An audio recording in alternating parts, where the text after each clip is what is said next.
don't you want to have the best 12 teams in college football playing each other? It's time for the hardest hitting 2 hours on the Panhandle. I love it. You're coming through. You got it, baby. Now into the huddle with Paul Wilson on the Sports Blitz. It is a joyous day. I love your show. From the Emerald Coast to the edge of the atmosphere. You gentlemen lift us up every day. 104.3 ESPN Northwest Florida. What it do, people? It's the homie Lil Cash. Right now you tuned in with Paul Wilson on the Sports Blitz. 104.3 ESPN, Northwest Florida. The hottest sports show in the South. Let's go. Cause Lil Cash with another hit with Paul Wilson on the Sports Blitz. Where they talk trash and they talk ish. When it comes to sports, man, they too legit. It's 104.3 ESPN. If you love sports, better chime in. NFL, college, local sports, they got it. NBA, they got it. Sports Blitz, the top. The show hottest wasabi. Better tune in and go watch it. Sports Blitz with Paul Wilson. If you even tried, you can't stop it. Bone Crusher gon' pop it. No Jeff gon' pop it. Go like, comment, subscribe, and share right now. We are live and local right here on this Tuesday, and you're locked in at 104.3 ESPN Northwest Florida. This is the Sports Blitz with Paul Wilson, and we're so glad that you've joined us on this beautiful day in Panama City Beach. Don't forget, if you want to be a part of this show, you can be. All you got to do is call the Tropical Spas and Pools phone line. 850-215-6290 is the way you do that. And we will take your calls. We will take your text messages, as well as we're on Facebook as well. If you want to see what we look like today, see if Jeffrey put anything in that hair and made that hair stand up. Either way, we're glad to have Jeffrey here. You doing good today? They asked me if I had been struck by lightning at the airport because there was so much lightning yesterday. Yeah. Well, we were worried about you. I did give you a PTO day yesterday so you could be off. Yep. And, I didn't decline it. I thought about declining it and just putting you down and writing you up, but I decided to let you have your PTO day since you earned it. That's great. But either way, we're excited because in the building today, we've got former Arnold Star, former Florida Gator, Eli Blair in the building. Eli, how are you today, my friend? Yes, sir. I'm great. Thanks for having me here. You are welcome. And Eli, everybody has kept up with your career so far and really been watching you and following you. And, weekly, I do a cumulative stat check on you guys. And I was checking every week to see what you were doing. And, just whenever you first pitched. Yeah. And I clicked on, to refresh the page. And I was like, I called my wife in the room. I was like, hey, Eli pitched yesterday. And she was like, really? I was like, yep, he got in there. So, but either way, we're going to talk about it. Let's get into everything. How was it that first time you got to pitch for the Gators? Like, give us the backstory. We had a guy on yesterday that played in the big leagues. He got called up, and he played second base and was leading off in his first game. Yeah. And his pitcher for his team that he was leading off for was Nolan Ryan. So he said, I was so scared. I was shaking. I bet. He said, I took 4 balls and took a walk, thankfully, because I don't think I could have swung the bat. Tell us about your first time pitching for the Gators and what it felt like. Yeah, honestly, I knew it was going to be midweek. It was a midweek against FIU. And, I was super nervous. They called my name in the bullpen. I'm like, holy crap. And it was cold out. So I took my hoodie off. I could barely get my hoodie off and my hat. And I got warmed up, got settled in, and then I went out there.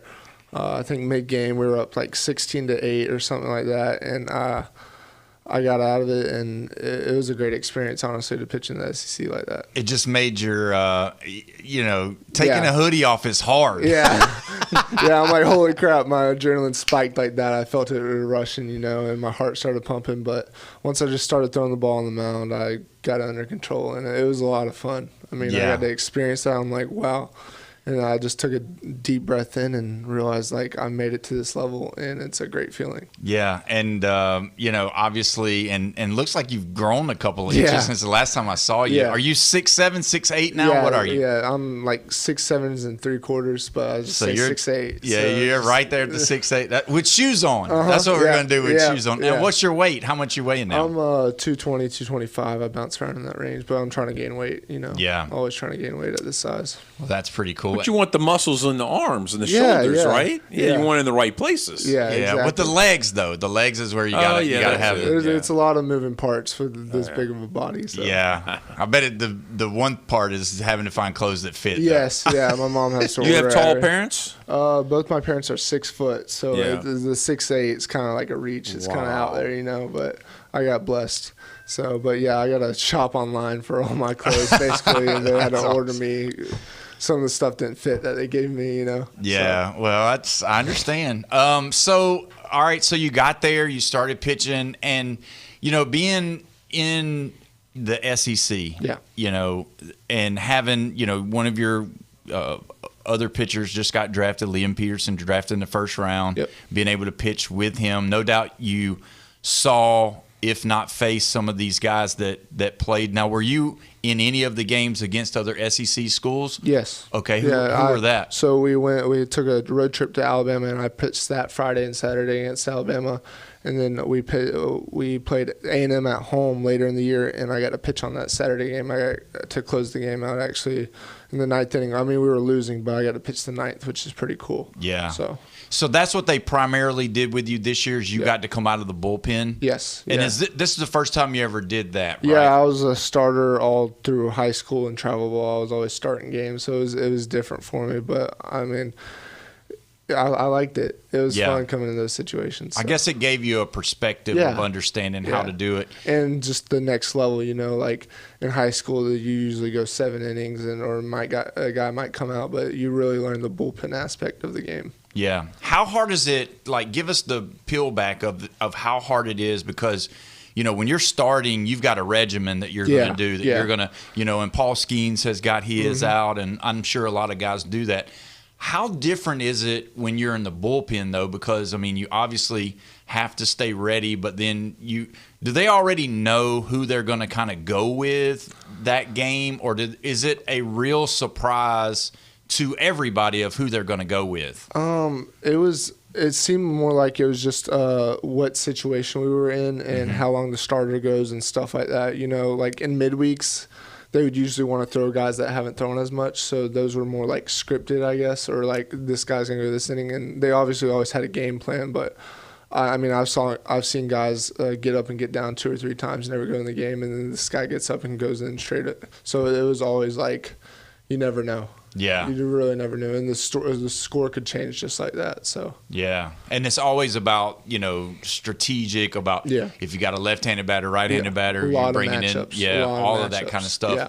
And the analytics in the college game, is it really as crazy as everybody says it is, as far as like down to the T of, for example, if Jeff can hit, doesn't hit the slider very well. When you've got a great slider, then they know who they're going to be bringing in. Yeah, I was a primarily lefty guy, so if I look at a lineup any day and I see 6 lefties in the lineup, I'm like, I got a pretty good chance today. Or like if there's like going to be 3 lefties, but there's like lefty, lefty, righty, lefty, I know I got a good shot at coming against these lefties with like a runner on and 1 out, Like I was always like, because I'm on the other side of the rubber towards the first base side, so I'm like right behind their head, and with my reach, it's pretty dominant. That's crazy, because a lot of times people don't think about that kind of stuff, of what the work goes into it, and sometimes we get a little lost on the major league analytics about swinging for the fence instead of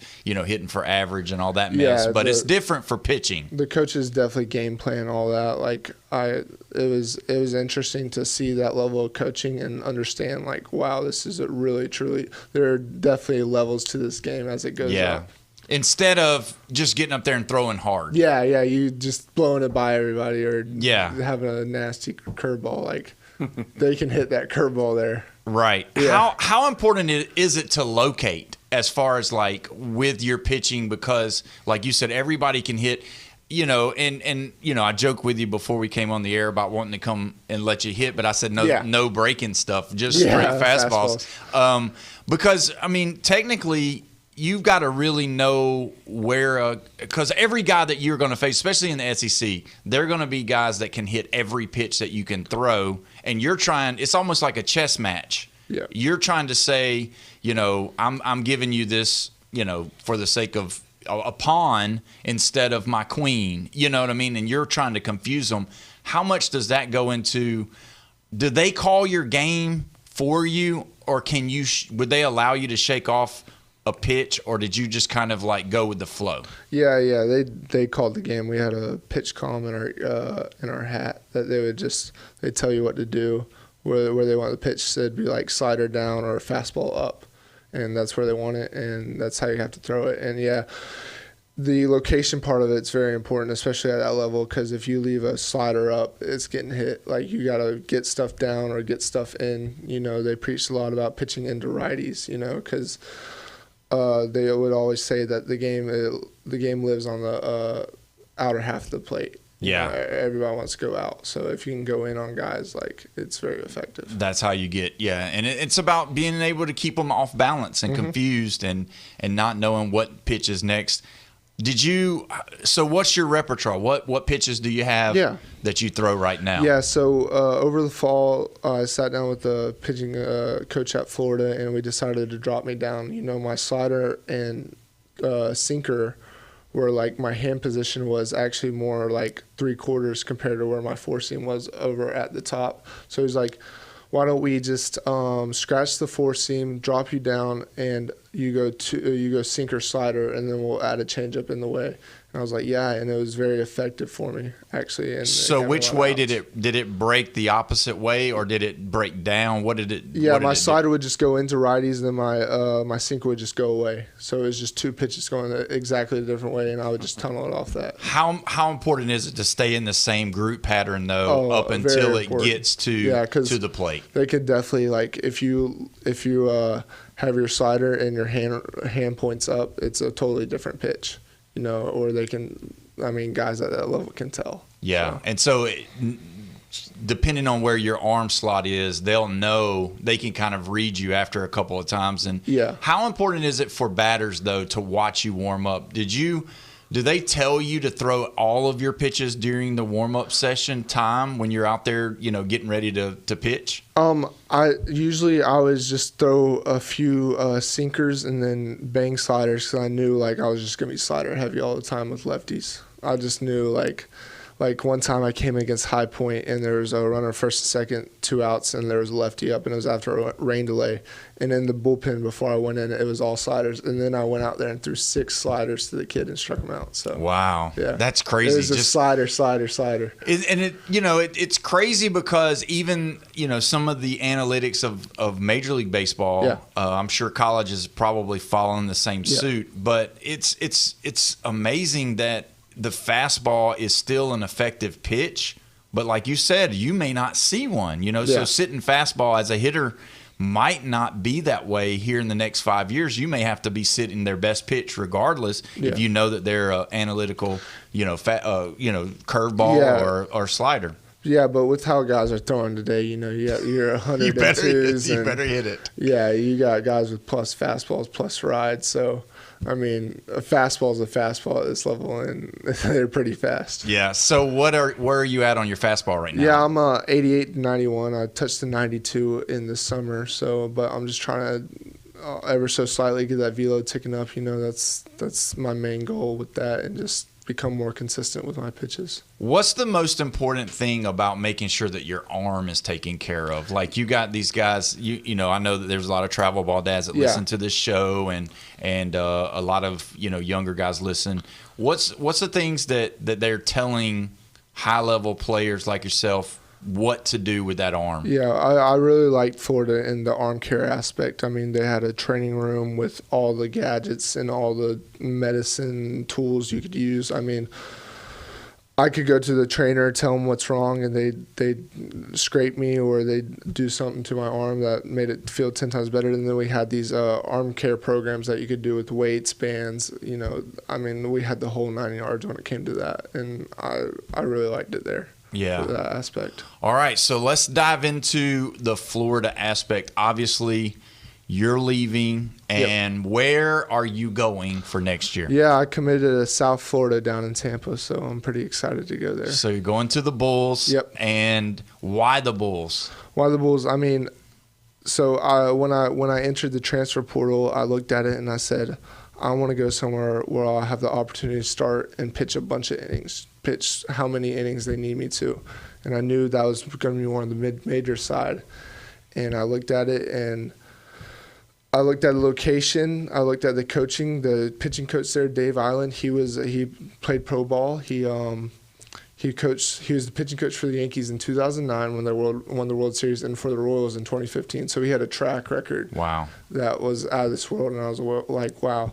And then they gave me an offer that was great, and I was like, well, this is home. Like, I love it. I mean, I'm a Florida boy, so yeah. Why not? So that's why you did that. And so, I mean, when you thought of that, you had to think of yourself, and a lot of times when we look at this portal, when we look at the NIL, all of the structure, you guys have to do what makes sense for you. Yeah. And so you're wanting to be able to get the innings so that you can get drafted. I want to go to the next level. I mean, I love Florida and everything that happened there, but I don't want to get stuck in a bullpen again for the next year and throw 20 innings. I want to just go out there and throw as much as I can, you know. And I knew I could go to a mid-major or somewhere like South Florida and could go be a starter on the weekend and throw 5-6 innings every time I went out. So, were there a bunch of schools that contacted you? Oh yeah. Could you name some of those for us? It was crazy. As soon as my name hit the portal, I had like 400 followers on Twitter, and by the end of when I committed, I had like 550, and all were college coaches. Like, they were just, I was getting emails and texts and calls and everything. I had a few Power Fours reach out, but I was looking more at the mid majors like Troy, UCF reached out. That was a Power Four I liked. South Florida, obviously, and Jack State was good. So yeah, that's the thing. And when you go into talking with these guys, when you finally, because you do visits, right? Yeah. You still do visits. Yes. So when you go in there, do you go in there by yourself, or do you have your agent with you? How does that look? Yeah. So over the transfer portal for me, I had them contact my agent, and they would contact me. And when they wanted to talk about like a money or anything in that aspect, I'd be like, hey, here's my agent's number. Talk to him, which is Kent Merker at Excel. He's Wait a minute, Kent Merker, like the real Kent Merker from the Atlanta Braves? Yes, that's the guy. He's awesome. Oh, that's great. He's my guy. So wow, I didn't know that. I didn't know he was a agent now. Yeah, he's great. Kent Merker. He helped me a lot in this process. Well, you're gonna have to get him on my show. Definitely. Yeah. Pitched for the Braves for all those years. That's fantastic. And Glavine and all those guys. So.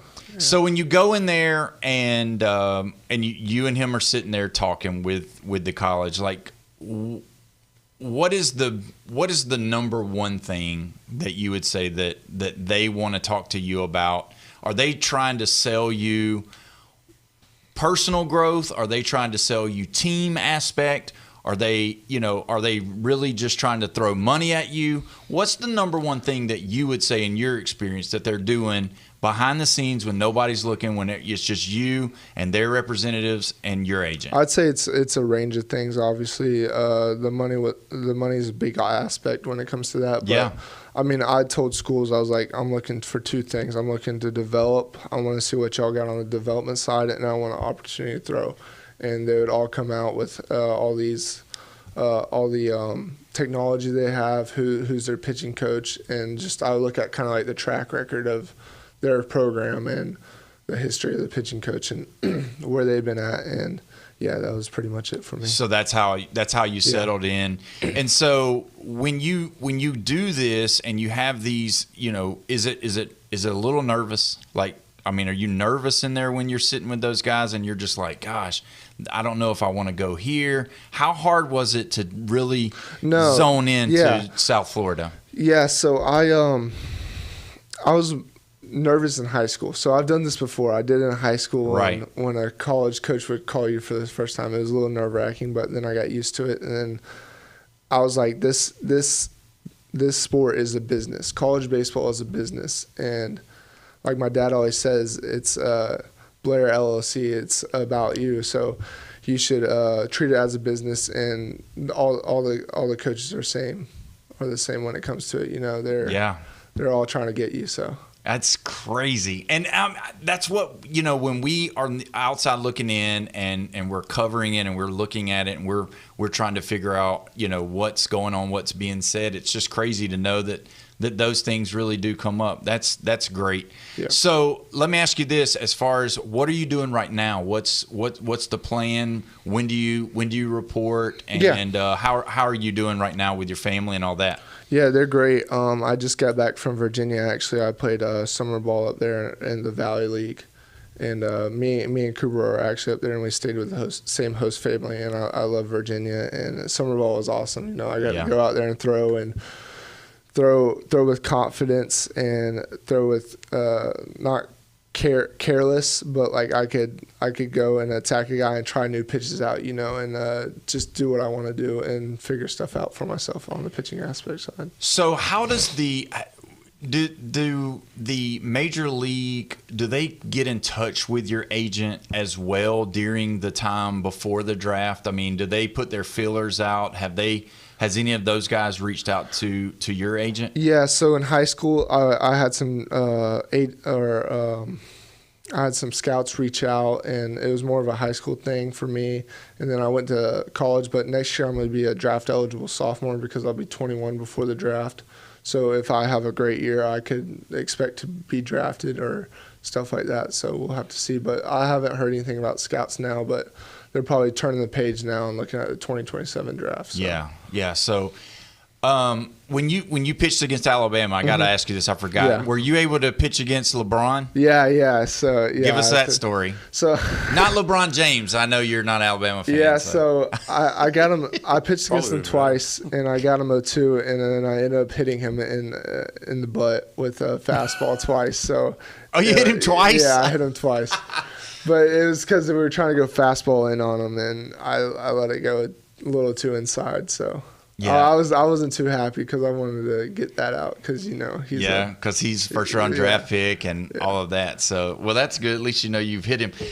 So let's go back to Florida for just a second. What do you think was the best thing that you learned there? I mean, was it preparation? Was it being around the older guys? Because there were some guys that were in their 20s, 23, 24 years old, and, were basically grown men that were, on the last leg of their college career. Mm-hmm. Obviously, you played with Liam Peterson, who got drafted in the first round.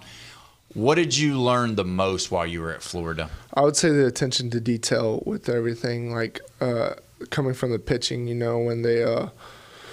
when you miss a spot or something like that, or in your bullpen, they're just trying to correct you and stuff. So I'd say the attention to detail, especially with the older guys. Yeah. So I think Cooper's going with you to South Florida. Yeah. Are you guys going to bunk up again and room again? Yeah, we'll be in the same apartment together. We're actually going down this week to go look at some apartments and tour them. So. Well, we're going to have him on too very soon. But how's it been for your mom and dad? I mean, I know we didn't really touch too. You said they're doing good, but I mean, you're their baby boy. I mean, they worry about you. Did they come to Gainesville every chance they got? There every weekend. Yeah. Okay. So, are you a mama's boy or a daddy's boy? Mama. That's that's right. Yeah. So, how was it for mom whenever you told?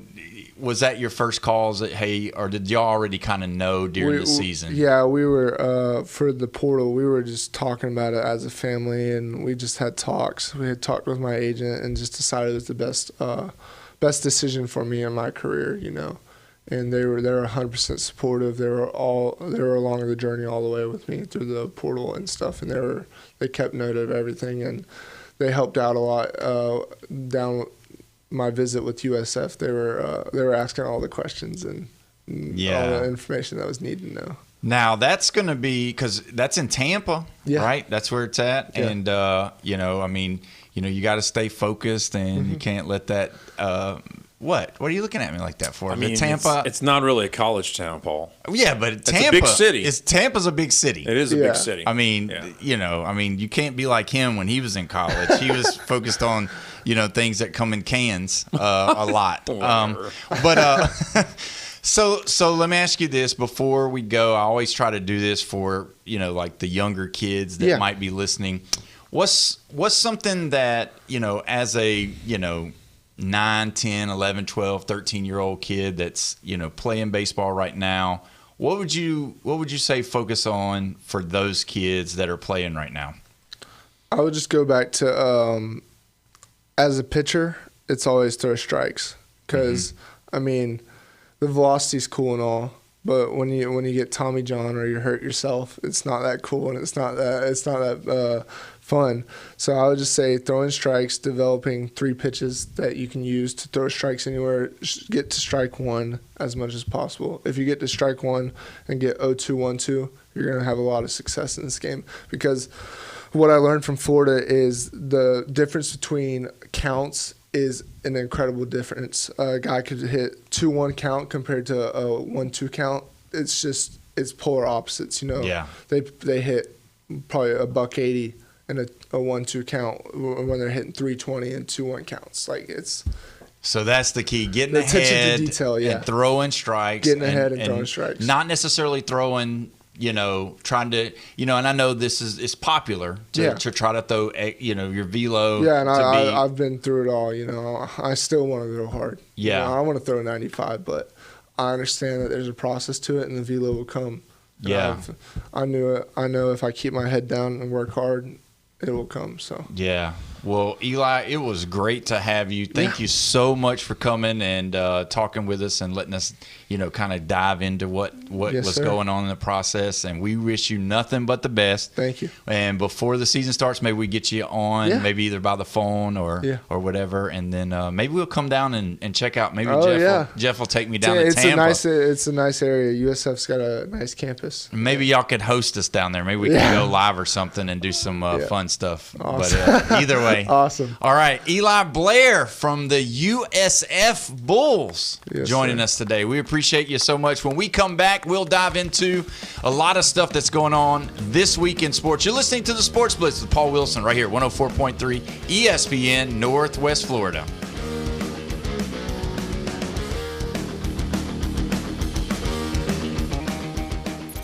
ESPN Northwest Florida. The Sports Blitz. We got on the phone line Jeffrey Fry, former Major League player. Has baseball really changed so much from when you played? I think it's changed drastically. And after you get that long home run, you got to stand and admire it and throw your bat and dance around the bases and shoot a three-pointer before you get to third and then pound your chest a few times. The Sports Blitz. Live and local, weekdays 4 to 6. ESPN Northwest Florida. This is Anna with your latest forecast on ESPN Northwest Florida this Tuesday. The rest of the day, light sprinkles and a chance of thunderstorms, and 86 with a moderate breeze around 15 miles per hour coming out of the west-southwest. Tonight, a variety of some clouds and sprinkles with lows around 81. Tomorrow, partly sunny with a gentle breeze and a temperature near 89. Moving into Thursday, about the same with a high of 90 and mostly sunny. This forecast is brought to you by Earthworks of Northwest Florida. Thank you for tuning into ESPN Northwest Florida. Rely on it. DraftKings is live in all 50 states. Yes, that means you, Florida. Win or go home. That's it. That's the World Cup knockout round.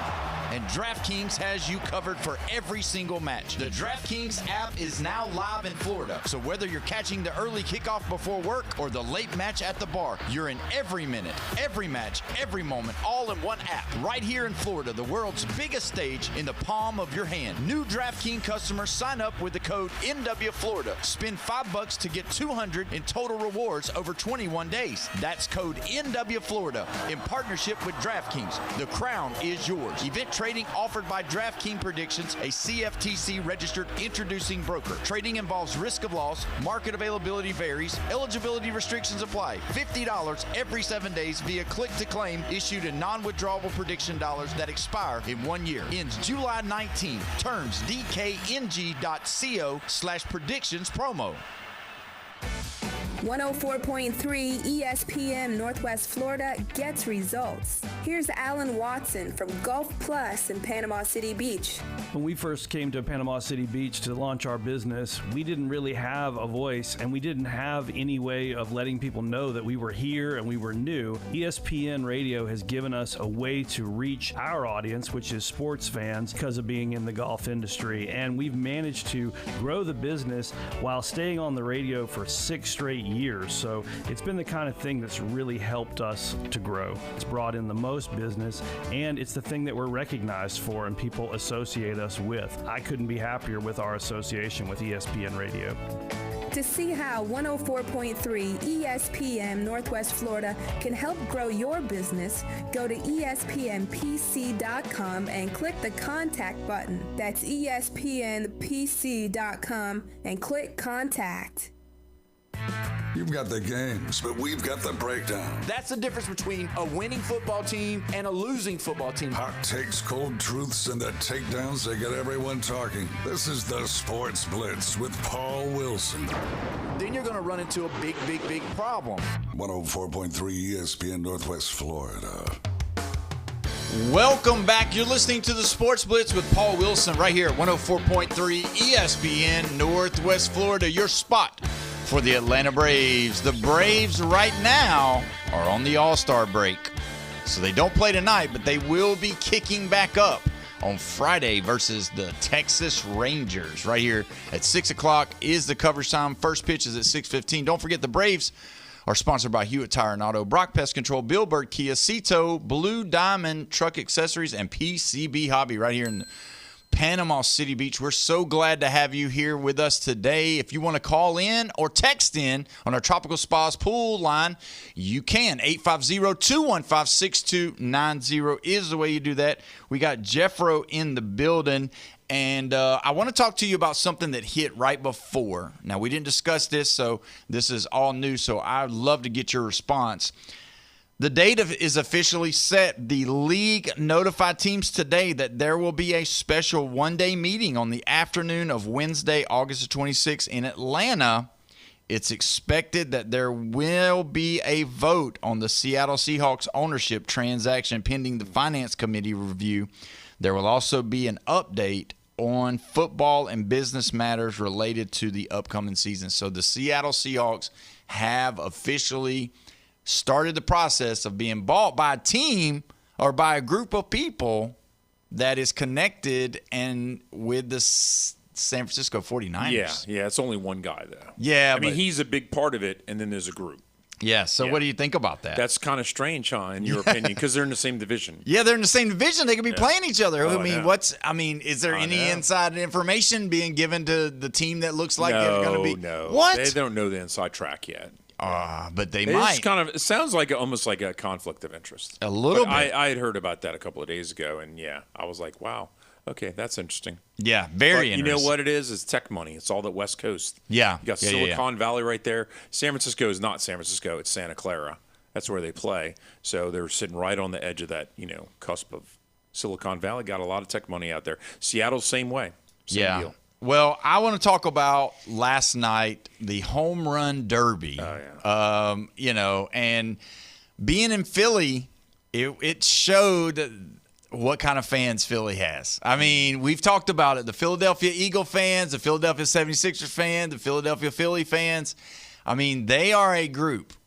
I mean, every time their guy was up to hit, they were cheering, right? Oh, yeah. And then when – I don't know if you watched it and how it's set up. I watched part of it. The way that it's set up is that everybody gets a shot. Yeah, and then the last shot. The four best ones get to go, and then they go against each other. It's bracket play basically. Yeah. But it's one game out. If you lose, winner take all. What was crazy to me is when Schwarber was hitting against Junior Caminero, every pitch that he didn't hit a home run, Junior Caminero, they cheered. When Junior Caminero would hit a home run, they would boo. And, I mean, it was loud. So I just couldn't believe it. So did you see the Cardinals guy? Yeah. Yeah, that was crazy. I mean, because Schwarber had it. Schwarber had it, and everybody thought it was going to be, you couldn't write a better – story, a script, and Kyle Schwarber. So going in, did you think he had the one? I mean, he's leading the league in home runs. Was that your pick? Because Junior Caminero was who Brian had picked yesterday. Yeah. And I had thought Jack Caglione. I was going to go with the Florida guy. I thought he was going to do better than he did. But I mean, what did you think about all of it? Like because this is a big deal. They changed the way they did it. It used to be timed. Now you get, a certain amount of swings. So what did you think about that part of it all? I just hate the last hit thing where you keep on hitting home runs. Well, you hate that part. Yeah, I hate it. Why do you hate it? Tell me. It's unfair, Paul. How's it unfair? You get in a groove and you get hot right at the end and you take it away from the other person. It was exciting, I get that, but it just wasn't fair. I'm all about fairness and the truth, Paul. Yeah, but if you wanted it, did Kyle Schwarber have the opportunity himself to hit? Yeah, he did to get extra hits. So why do we penalize somebody for because getting the hot? other guy was in a groove and he was just hitting him away at the end. But you're penalizing him for being hot. You're penalizing for him to getting in a groove. That's exactly like the reason why I don't like the playoffs, Paul, because you get teams with 2 and 3 losses who don't belong in the championship, and just because they got hot at the end of the year, they get the whole prize. I'm against it. I'm just against it. These mid teams, that's what they are, mids, and they just get hot at the right time. So you know what they are? They're the NFL. They have teams that are just the best team in January, but the other 11 months, not so much. Yeah, but I mean, they have, Jordan Walker had to win to get to the championship. He had to hit a certain amount. You have to have the credentials to get there. Right. It's just like the New York Giants when they knocked off the Patriots. But I mean, that's like saying a guy that's shooting, going over in the first quarter in basketball and not having the first half very good, but then come out and catch fire and score 30 points and lead their team to victory. What's wrong with that? I mean, Bone Crusher, are you in the same vicinity as that we, he basically what happened was Jordan Walker got up there and he was down by 4 or, he needed 4 to win. And the only way he was going to win is the rules were set that if you hit a home run on your last pitch, you can keep going until you don't hit a home run. Well, guess what he did? He rambled off 4 home runs at the end to cause him to win. Jeff says that's a travesty, that it should not have happened. Kyle Schwarber hit the most home runs in the 15 swings that they were given, and this guy got to hit more home runs because he kept going. What say you? Listen, whatever ridiculous rules you make up, you got to follow them. That's right. So, I mean, if Kyle Schwarber didn't like it at the end, maybe he should have hit more home runs on the last one. And, I mean, they're making a big deal about this magenta ball. So the ball was red and white. All the other balls were white. It's kind of like the basketball stage of where they give you the money ball, right? Oh, yeah. They give you the money ball. And so the ball was red and white. And up until this point, nobody, because that was the rule for the whole tournament. That was the whole rule for the whole home run derby, was the fact that on your last swing, you're going to get a magenta ball. If you hit the magenta ball out of the park, you continue until you don't hit it out of the park. And so with that being said, nobody hit the last ball out up until that point. And then when he hit it out, it just kept going. So why is it called the magenta ball? That's just what they called it. It's just the color. They just with the color it was thing. the color. They ran. It was 4:30 on a Friday. They're like, magenta ball. Let's get out of here. Yeah, I mean they just made it. It just made it. Could you imagine if they were playing the Final Four and we got Final Four games and they get under 2 minutes and they give them a different colored ball and they say, okay, every 2-point shot is now 3 points and every 3-pointer is now 4 points. Yeah. And they jam it up with the last 2 minutes, and it creates more excitement, but it's just unfair for the whole rest of the game. Yeah, but we're talking about the skill of hitting home runs. And if you want to make it, you get 15 swings and that's it. Yeah.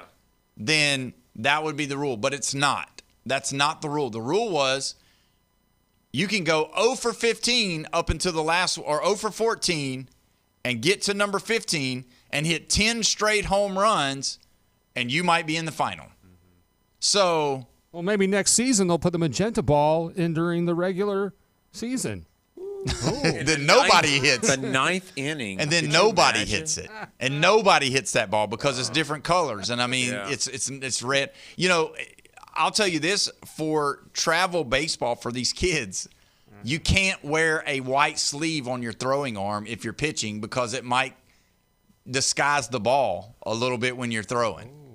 So, I mean, do we have a little bit of these guys seeing that red and white kind of confuse them? Because nobody could hit the home run at the end of the round with the magenta ball. Yeah. I mean, that's what we should do. You know, if you can hit a magenta home run during the regular season, you're the home run king of the season. So when you're playing baseball, your glove can only be like brown, black, or maybe blue? No, it can be any color. It can be any color. Yeah. So you can have a white glove? Yeah, I believe so. Wow. Yeah, for sure. I've never heard of such a thing. Yeah. So, I mean, but you got to disconnect anyway. You got to come away from. You do, but I mean, you're trying to read the pitch of like what kind of pitch they're trying to disguise inside their glove. Yeah. And it blends in. It sounds like an advantage. I don't know. I don't see how it can be an advantage. Nah. But I'm just saying. So, I mean, Jordan Walker put on the show last night, though. I mean, some of the shots that he hit, you know, that he did the things that you're supposed to do to win. Like some of those balls that he didn't hit very hard, but he hit them, you know, with the right backspin and all that to get it barely out. I did think that Schwarber was going to win it, but you could tell Schwarber was really nervous. I will say, though, that Kyle Schwarber wanted to win. Not that those guys don't want to win, but he wanted to win. He was not, you know, like a lot of those guys were smiling and laughing and carrying on and all of that. But they want the hardware. But they wanted to win. I mean, because that is an illustrious group. If you win a home run derby, you're in a group. It's not like the Heisman. It's not like, you know, MVP. But it is, you know, an award that I think is pretty cool. And as you saw last night, he not only gets a trophy that was custom made, but he also gets a chain around his neck that was custom made, which was really cool. And they showed the guy making it and all that. So we're going to go ahead and take a break. When we come back, we're going to dive into more of this from last night because I've got some observations that maybe I haven't seen anybody talking about, but I'm going to talk about it when we come back. And it's got to do with some Braves players. You're listening to the Sports Blitz. Paul Wilson, 104.3 ESPN, Northwest Florida.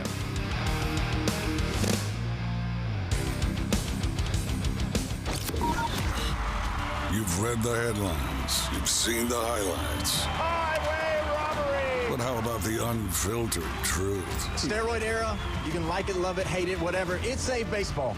Since 2017, 104.3 ESPN Northwest Florida has been the undisputed leader for sports coverage on the Panhandle. If it matters in sports, it matters to us, and it matters to you. 104.3 ESPN Northwest Florida.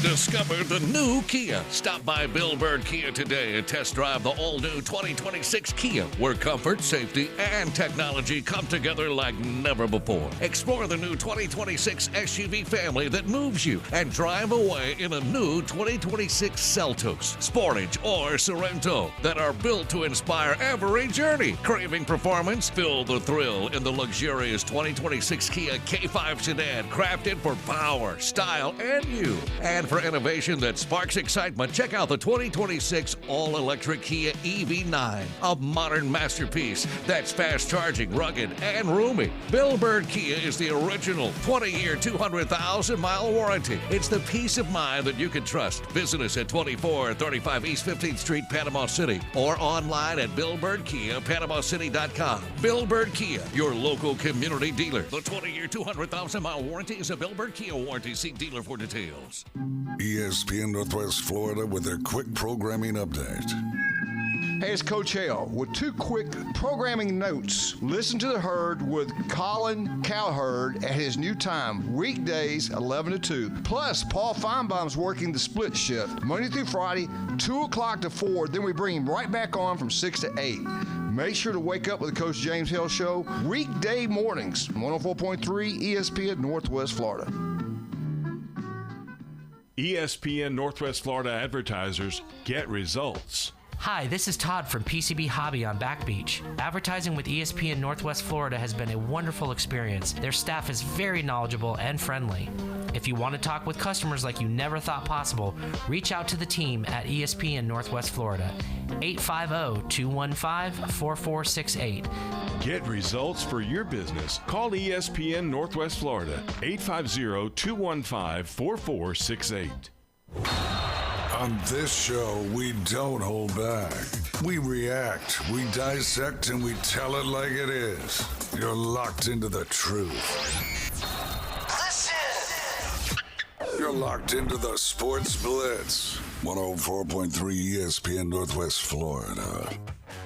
Welcome back. We are locked in to the Sports Blitz with Paul Wilson right here at 104.3 ESPN Northwest Florida. Your spot for the Atlanta Braves. They'll be kicking it back off on Friday. If you want to be a part of this show, you can be.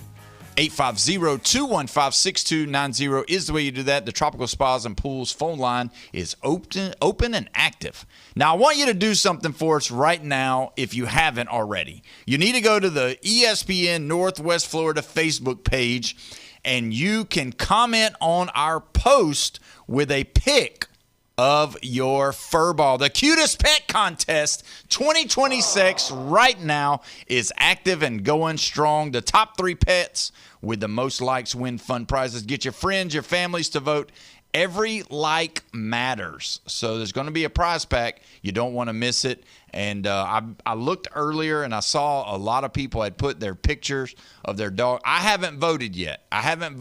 So what you need to do is if you have an animal, a dog or a cat or I guess is anything? Any animal. I mean, our morning board op, James, he's got llamas and stuff like that. So yeah, so you can put any animal for this contest, and the way it works is whoever gets the most likes, whoever goes in and likes your animal, you will win. So there you go. I haven't voted yet. Have you voted yet? No, but they have frogs at the airport, and I can collect them up. You can collect them up and put them in the contest. Yeah. There's been so much rain, there's frogs everywhere. Yeah, there you go. Put a little outfit on it, dress it up. Yeah, put a little bow tie on it. Little baby tree frogs. There you go. Yeah, don't get fired, though. We need you to keep your job. Yeah, what are you doing with those frogs? Yeah, frogman.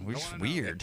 Weird. Well, a llama's kind of a stretch. That is a little crazy. Honest, yeah. You know. Next is alpacas. Yeah. Yeah, I don't know the difference, but we'll figure it out. Cows, I mean, you know. Yeah, you could have anything, you know. So. Bulldogs? How about you ever owned a bulldog? I've not owned a bulldog. No. Come on. No, I had a schnauzer, but yeah. Yeah. Well, all I know is go in there, vote, and we'll be giving that away very soon. So, Jeffrey, we're talking about the All-Star game last night, or the Home Run Derby, and I was disappointed.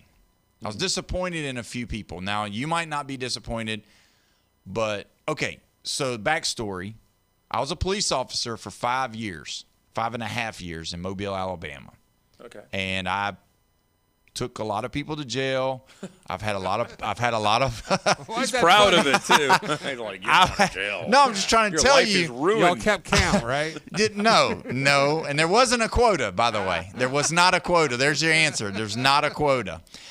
But I know what things look like, right? Well, like a criminal? Yeah, not like a criminal. Okay. I know the look when somebody's under the influence of alcohol. No. Yeah. So last night. Oh no. I'm a pause. You're gonna out somebody? I'm a pause guy. Okay. I'm a go back and rewind it and look again and zoom in and pause. I'm that guy. Is there other people that have said this on social media? I have not. You're breaking the news. I'm breaking the news right now of what Paul Wilson observed. This is all on me. Okay, so tell me what it looked like. Was it like the eyes bloodshot? What was going on here? I saw eyes bloodshot Yeah. and the laughing and the carrying on that looked really suspicious. Glassed over eyes, very bloodshot eyes. Okay. And so there were a couple of guys that I noticed specifically. Okay, what if they had a good nap like I do? And they got the little bloodshot eyes going on, and they just woke up and everything. I get and they're it. just in a good mood, It's Paul. a beer league. Yeah, it's a beer league, too.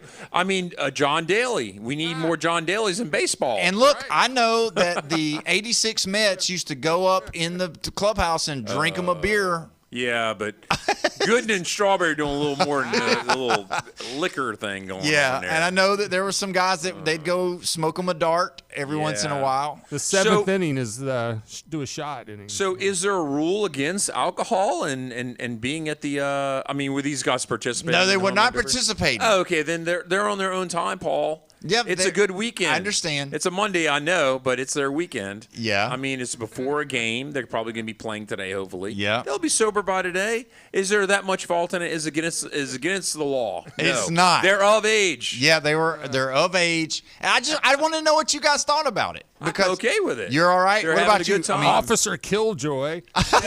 Officer Killjoy. Sorry, I'm guilty. Arresting baseball players for drinking beer when they're like 26 years old. Yeah, I mean, come on. I just was like, I don't know. It just kind of, I don't know. You could tell. And there's one culprit. Can I name him or not? I mean, are we going to get live No, names? just tell me what team. How about that? Atlanta Braves. Oh, my goodness, no. Do not out the Atlanta Brave guy. No. That's not what you do here. I mean, why? Are you a fan? Because we're in Brave country. You can't out your own players Because like we're this? in Brave country. No, we're not. We're Yes, in we Rays are. country. You got to tell us now. No. It's you can deduct this down. Who's there? And there's like 3 Braves players there. Well, there's 5. Oh, there's 5? Yeah, but I'm just going to say this. Okay. Okay, non-pitchers, there's 3. Yeah. Right? But one of them was a pitcher from the Braves. Here we go. There were 2 players that I saw specifically. All right. And, I mean, I rewound it, looked at it, paused it, looked at it. Allegedly. It looked like they were having a really good time. So was this in Philadelphia? Yes, it was in Philadelphia. Okay, Yeah. well, Is it against protocol that they? I mean, obviously they can drink beer in the clubhouse, right? I mean, that's always been kind of open to do because I mean they do the champagne when they win. No, there's standard operating procedures for each ball club, and that is in the SOP for the team that they're not supposed to be doing that stuff. But it's one of those things that they just let slide. I mean, the movie Major League, they were drinking. Oh yeah. I mean, Charlie Sheen was drinking. I mean, they've done it at NFL halftime and everything, and sometimes it takes the edge off, Paul. Yeah. You know? I don't know if you're just it's not just beer you're against. I mean, No. I wasn't. It's vodka, it's rum, it's all of the stuff, all right? I'm saying is I just noticed it, and I didn't know if I didn't see anybody say anything about it, and so I wanted to share it. I felt like it's a shareable news story. That's what we do here. We break news. Yeah. And I felt like this was one of them, and I will say that Inglacia, his eyes were glazed over and bloodshot, and he had looks on his face that were consistent with my experience. And then the other one was Ozzy Albies. Ozzy Albies. He looked like he was having a really good time. And his eyes were redder than the magenta ball that they were throwing. So there you go. But I just So tell me what sports it's allowed, Paul. I don't know. Golf, tennis, Yeah. pool, obviously, billiards, Yeah. darts, of course, darts. all day long. I don't know. You tell me. Oh, heck yeah. Are you kidding me? I played sober the first season. And then I realized how much it takes off the edge and all that. And I said, oh, my God, I throw so much better when I'm drunk. You know why? No. It's your self-confidence. Oh. Oh, it not just takes the edge off, but your self-confidence is like sky high. You think you're just Superman. You can just do anything, and all of a sudden you're just nailing everything. Oh, hit like, that bud button. this is drugs, man. This is drugs is what it is. Yeah. And then what else? Bowling, obviously. You got to have beer when you're bowling, right? I don't know if you partake. No, I didn't. I mean, I bowl. You're trying to throw balls straight. I would think that would be kind of the way you not. No, because a lot of people put the English on it and spin it. Yeah, I don't spin it. I'm American. I'm not English. I speak English, but I don't. Yeah. All right, so let's look at the All-Star game. We've got just a minute or two before we go to the break. Let's look at the starting lineup. I want you to give me your prediction. Mike Trout leading off for the American League. Why? Playing center field. That's awful. Yordan Alvarez, DH, probably the best hitter in the American League right now. Mm-hmm. He's got the best. Shea Langeliers catching for the A's, batting third. Junior Caminero batting fourth, playing third. Bobby Witt Jr. Batting fifth, playing short. Cody Bellinger batting sixth, playing right field for the Yankees. First base, Ben Rice, who didn't do very well last night, didn't win for the Yankees as well. Batting seventh, Riley Green, batting eighth, playing left, and Ernie Clement. Riley Green? Yeah. Oh, okay. Is that the singer? Yeah, it's a singer. Yeah, no, it's not him. Different guy. You got to have the new rule is you have to have one singer on your team. That's it. That's the new the All-Star rule. Riley Green's going to be batting 7. Got to hold a tune in the bullpen. That's right. All right, so then you got Kyle Schwarber leading off for the National League, batting first, and then he's a DH. Batting second, Juan Soto, left field. Freddie Freeman. The Mets, Juan Soto. He's the only one that made it from the Mets team. I hope so. They're awful this year. My goodness. But Freddie Freeman batting third, playing first. C.J. Abrams playing short, batting fourth.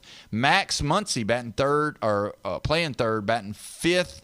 Ozzie Albies batting seventh, playing second. So Ozzie getting the start. Obviously, he was having a great time last night.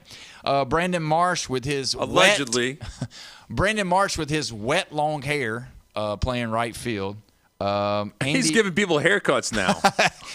You should saw alcohol's out, long hair's out. What's next? Rock music. Andy, it's not Pages, even though it's spelt Pages. But he's Spanish. He's playing center. Page? What is it? I don't know. Oh, okay. And then Drake Baldwin catching, batting last. So we got 2 starters, the Atlanta Braves, and 2 starters from the Sale's going to be pitching. Late, like 5th inning or something. He'll pitch. I'm not sure exactly when, but are they? Okay. I know it's changed over the years and all that, and some of these guys only get like 2 or 1 inning, right? Yeah. Nobody gets 3 innings, correct? No, I don't think so. Not anymore. And it just depends. There's a lot of stuff going on. Zach Wheeler felt like he should have made the All-Star team, and then when they had an injury to one of the players that were selected, they decided to offer it to him, and he turned it down. So that was a big story. I mean, I guess he said, if you don't pick me in the beginning, I don't want to go now. Wow. It's a pretty that's a big snub thing. Yeah, pretty big deal. And again, it just depends on if that's your personal. Because do you look at All-Stars as being like, that's just a personal award. If you want to take it, you take it. If you don't, you don't. Some you people get paid extra money. But some people like to take the break. Some people like to go home, hang out with their kids, lay around, rest, relax. Because now is after the break is when it really starts getting. Yeah, because we're sitting in 100 games. Yeah. Right now, and then we got another 62 or whatever it is now. Yeah. So it's gonna be full go. So and for some teams. This is go time. Yeah, I mean, so maybe you might need the rest. You might feel overwhelmed. Yeah, but then on the flip side of it is that you don't always make it, and when you're finished with your career, it would be nice to be called 3-time All-Star or 2-time All-Star or 5-time All-Star. If you're selected, you still can't claim that. Huh. Well, yeah, you can claim it, but I mean, to say you went and played in All-Star or I've started in the All-Star, that's something not everybody gets to do. You know, and I mean, a lot of times when they are given their introductions or whatever, it's 10-time All-Star. It's just like Heisman Trophy winner. I mean, it carries on your legacy for your whole life. Yeah, even if you're a bench warmer and you're like Super Bowl winner. Right. Yeah. Exactly. Or even even like assistant coach or running backs coach or anything like that. Anything. Yeah. And I mean, you named with that name for the rest of your life. So it is what it is with that. So who's going to win, NL or AL? Just pick it. I think the National League's going to win this year. Wow, really? Yeah, I think so. What do you think? I'm going to go with you. Yeah. 5-2. Wow. NL. I'm going to say it's 7-4. I think it's going to be a lot of runs. I think it's going to be some nice home. I think there will be a couple of home runs. Bone Crusher, who you think's going to win? American League, National League? National League's got it. All right. Well, we will see. When we come back, we got to talk about what happened today. It's crazy. Jeffrey's going to give us an update on the World Cup. You're listening to the Sports Blitz with Paul Wilson right here at 104.3 ESPN Northwest Florida. ESPN Northwest Florida. Colin Cowherd.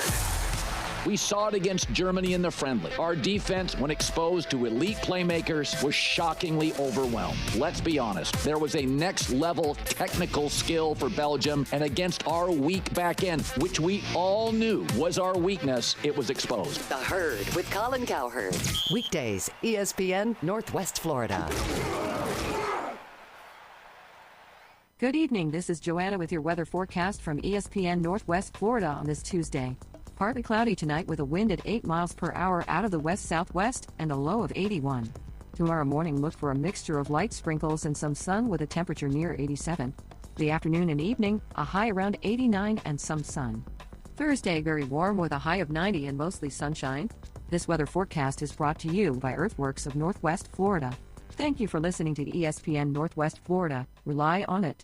Hi, folks. Larry Lee at Coin and Bullion Reserves. These idiots in Washington have lost their minds. They've given away all of their money, and now they're trying to give away all of yours and mine. If you're feeling the pinch and you need a few extra bucks for gasoline or rent money or tuition, bring your old gold jewelry to Coin and Bullion Reserves today at the corner of East Avenue and 15th Street in Panama City.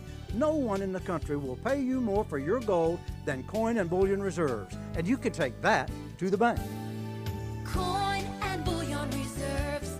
Looking for the ultimate Panama City beach adventure? Experience the difference with PCB Prestige private dolphin and snorkel trips. Skip the crowded tour boats and enjoy a completely private, customized experience aboard our comfortable luxury boat. Watch wild dolphins in their natural habitat, snorkel the crystal clear waters around Shell Island, and create unforgettable memories. Book your adventure now. Visit PCBprestige.com. That's PCBprestige.com. WJSX Lynn Haven, WVLQ Port St. Joe, ESPN Northwest Florida. Back to the gap at the wall. Out of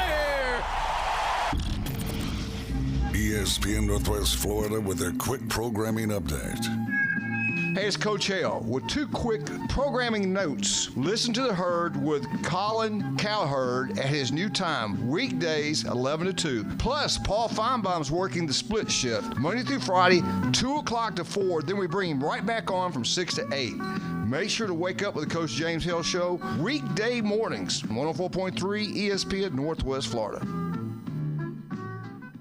It's not the size of the dog in the fight. It's the size of the fight in the dog. Now, the Sports Blitz with Paul Wilson on ESPN Northwest Florida. What it do, people? It's the homie Lil Cash. Right now you tuned in with Paul Wilson on the Sports Blitz. 104.3 ESPN Northwest Florida. The hottest sports show in the South. Let's go. It's Lil Cash with another hit with Paul Wilson on the Sports Blitz. Where they talk trash and they talk ish. When it comes to sports, man, they too legit. It's 104.3 ESPN. If you love sports, better chime in. NFL, college, local sports, they got it. NBA, they got it. Sports Blitz, the topic. The show hottest wasabi. Better tune in and go watch it. Hey, Sports Blitz with Paul Wilson. If you even tried, you can't stop it. Bone Crusher gon' pop it. No Jeff gon' pop it. Go like, comment, subscribe, and share. Right now. It is 5 o'clock. You did it. Tomorrow's hump day.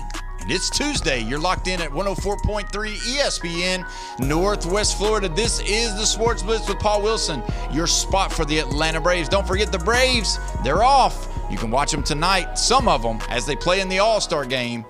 But don't forget, we will be picking back up on Friday for the Braves taking on the Rangers right here at 104.3. If you want to be a part of this show, you can be 850-215-6290, the Tropical Spas and Pool phone line. We want to make sure also you go on our Facebook page. The Cutest Pet Contest 2026 is now live and ready to go. Go to Facebook, comment on our post with a picture of your fur ball, whether it's anything, whatever animal you've got at your house that's cute, you want to enter into the contest. The top 3 pets with the most likes win prizes. So 3 chances. All you do is go in there and have all your family, all your friends, all your coworkers like the picture of your animal, and you can win right there. There's going to be all kinds of winners. So 3 of you, sponsored by Ferrucci's, Anytime Fitness, Buffalo Rock, and That Boot Store. We're glad to have Jeffrey back. He's here. Bone Crusher's here. Jeffro, something happened today that's pretty huge. and it was an upset. The World Cup, I know that there's been a drop-off, but the real soccer fans are standing up watching these games still. Oh, yeah. And, I mean, I know America's out, and a lot of people have kind of stopped unless Messi's playing. But this was a big deal today. So tell us what you think about it, because you had Spain and France playing in the quarterfinal. Well, it's not a huge upset. I mean, some people thought that, Spain would do this, but Mbappe is one of the big names, and he's French. And then there's another player that, is legitimately one of the top, 15 players, where you thought maybe France might break on through and score because nobody's scoring on Spain. And so 2-0 Spain over France. And they just continue. They've allowed one goal in the whole World Cup since that was the last. That was the last game. Not last. I think it was not last. Was it last game? Yeah, it was the last game. Yeah. They allowed one. Yeah, they won 2-1. Yeah. Yeah. So it's getting. Who'd they beat? Morocco? Yeah. 2-1, I think it was. Yeah. Yeah. So I don't know. I mean, we got a big game tomorrow, though. And Yeah. It's going to have a lot more attention because, this is kind of a European game today, the France-Spain thing. A lot of attention is coming from Europe, where tomorrow it's Argentina. So it's got the world watching. And this is not really so much a rivalry, because they've met each other before. There's a lot of talk between the two different teams and everything, and there's a little bit of history behind it. So, we'll see with Argentina. And But it's England because Messi's the most famous soccer player in the world. It's why people are watching tomorrow. He's the biggest star from Argentina that's played for Argentina since the 80s and all that with Diego Maradona. But he's the biggest name. Yes, he's the biggest name right now in soccer. Yes, period. in soccer. So he's the one. And I said this to Brian yesterday. He agreed with me that I know that a lot of we're fly-by-night fans. A lot of Americans are, and they were just there for the Americas. United States and all we that. take soccer players and make them field goal kickers in football. Yeah, we do. That's exactly right. But so the average soccer fan.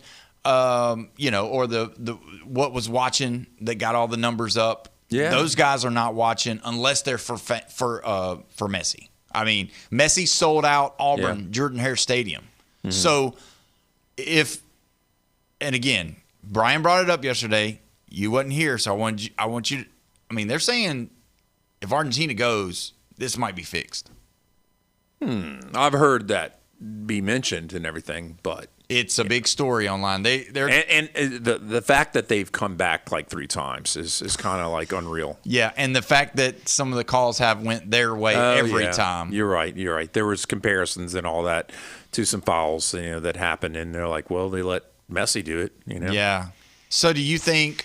I mean, as a whole, Messi being in the championship against Spain is going to have a bigger drawing card than England and Spain. Absolutely. Because of not only just the Argentina fans, but the Messi fans, period. Who's really going to be rooting for England tomorrow? Nobody. England, that's it. That's it, yeah.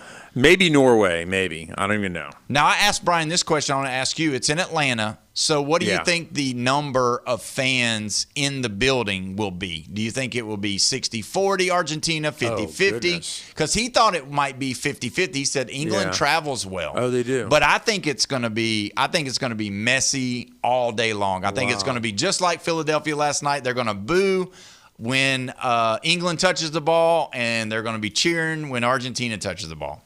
Wow. No, I think it's going to be a 50-50. I think England travels well. They're loud.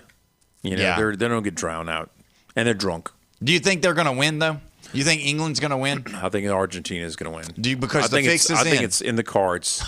Do you think it's fixed? No. I just think it's in the cards that this is going to happen, that Argentina is going to be there, And I won't be shocked if England wins, but I still think I'm going to go with Argentina. Do you think it feels right? Do you think it's going? Yeah, go ahead. It just feels right, and it feels like the final will be better for the rest of the world to watch Argentina play Spain. Do you think it's going to be like one of those games where it's a lot of scoring and a lot of stopping? Oh, no. Or do you think it's going to be like a boring game and they're just going to be icing the ball and just going to be waiting on one shot and maybe somebody wins 1-0? Or, I'm sorry, 1-0. What if it goes 1-1 and goes into extra next week?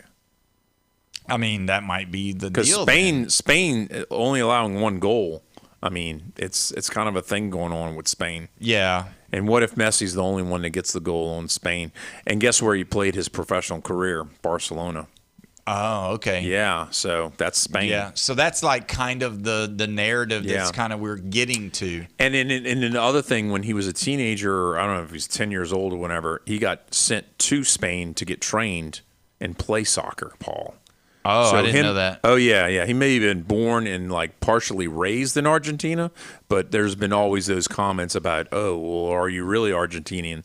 And then, he goes and plays all of his internationals with the Argentinian team, so...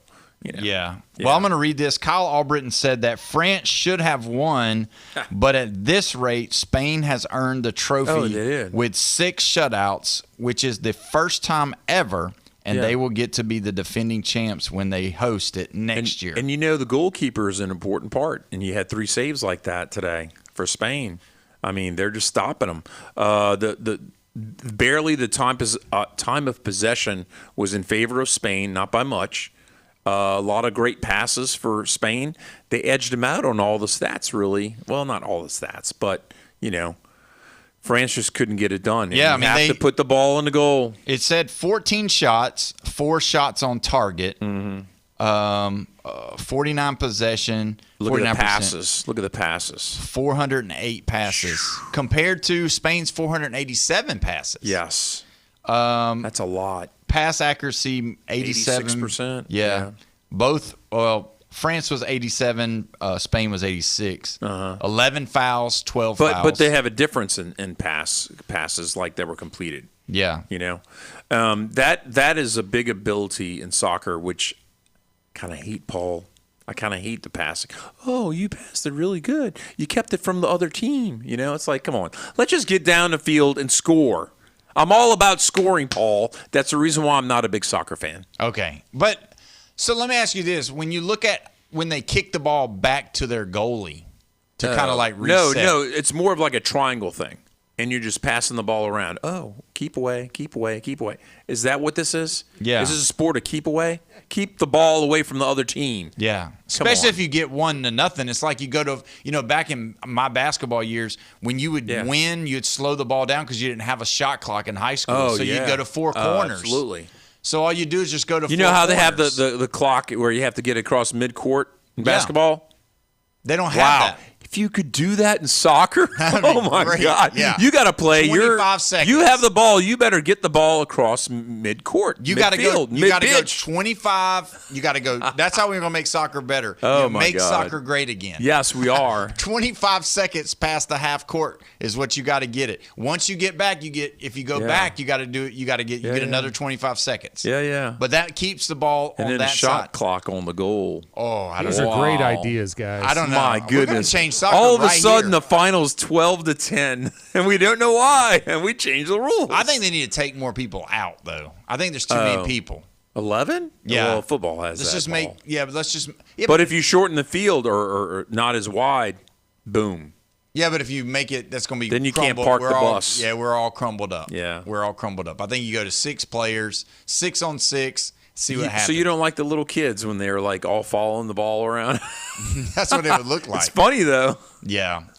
What do you think, Bone Crusher? Do you think America's going to be tuning in as far as a whole to watch the rest of this since the United States team's out? More so than 4 years ago. Yeah. Yeah, you think it'll be more. So you think it's grabbing enough because there is excitement. But do you think the reason why the people they don't gravitate towards it as much? Because if you look at the modern sports, the big 3 in America right now, baseball, basketball, and football, what is everybody wanting to see? In baseball, they're wanting to see home runs. What is that? Runs. Basketball, what do they want to see? 3-pointers and dunks. What's that? Points. In football, what do they want to see? Touchdowns. The bombs, the touchdowns. What's that? Points. So what you see on this game is a totally different game, and because it doesn't have a lot of points, I believe it's not as popular.